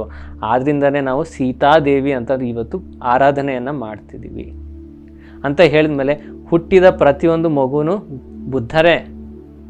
ಅವರನ್ನು ಬುದ್ಧಿಹೀನರಾಗಿ ಮಾಡೋದು ಯಾರು? ನಾವೇ. ಎಲ್ಲರ ಮನೇಲೂ ಬುದ್ಧರು ಬೇಕು, ಆದರೆ ನಾವು ಆ ಒಂದು ಸ್ಥಿತಿಯಲ್ಲಿ ಇರಲಿಕ್ಕೆ ನಾವು ಸಪೋರ್ಟ್ ಮಾಡೋದಿಲ್ಲ. ಆದ್ದರಿಂದ ಅವರ ಸ್ಥಿತಿಯಲ್ಲಿ ಅವರು ಇರಲಿಕ್ಕೆ ದಯವಿಟ್ಟು ಪ್ರೋತ್ಸಾಹ ಮಾಡಿ ಸ್ನೇಹಿತರೆ. ಯಾವುದೇ ವಿಷಯದಲ್ಲಿ ಅವ್ರಿಗೆ ಇಂಟರ್ಫಿಯರ್ ಆಗಬೇಡಿ. ಖಂಡಿತವಾಗ್ಲೂ ಸಜೆಸ್ಟ್ ಮಾಡಿ, ಬಟ್ ಇಂಟರ್ಫಿಯರ್ ಆಗಬೇಡಿ. ಅವರ ಇಂಟ್ರೆಸ್ಟ್ ಏನಿದೆ ಅದಕ್ಕೆ ನೀವು ಪ್ರೋತ್ಸಾಹ ಮಾಡಿ. ಸೊ ಆದ್ದರಿಂದ ಅವರು ಕ್ರಿಯೇಟಿವಿಟಿ ಅನ್ನೋದು ಹಾಗೆ ಉಳ್ಕೊಳ್ಳುತ್ತೆ. ಸಚಿನ್ ತೆಂಡೂಲ್ಕರ್ ಹಾಡಾಡ್ಲಿಕ್ಕೆ ಸಾಧ್ಯ ಇಲ್ಲ, ಲತಾ ಮಂಗೇಶ್ಕರು ಕ್ರಿಕೆಟ್ ಆಡಲಿಕ್ಕೆ ಸಾಧ್ಯ ಇಲ್ಲ. ಒಂದು ವೇಳೆ ಲತಾ ಮಂಗೇಶ್ಕರ್ಗೆ ಕ್ರಿಕೆಟ್ ಆಡು, ಸಚಿನ್ ತೆಂಡೂಲ್ಕರ್ಗೆ ಹಾಡಾಡು ಅಂತ ಹೇಳಿದರೆ, ಸಚಿನ್ ತೆಂಡೂಲ್ಕರ್ ಒಂದು ತುಂಬಾ ಹಾರಿಬಲ್ ಸಿಂಗರ್ ಆಗ್ತಿದ್ರು, ಲತಾ ಮಂಗೇಶ್ಕರ್ ಕೂಡ ಹಾರಿಬಲ್ ಕ್ರಿಕೆಟರ್ ಆಗ್ತಿದ್ರೇನೋ.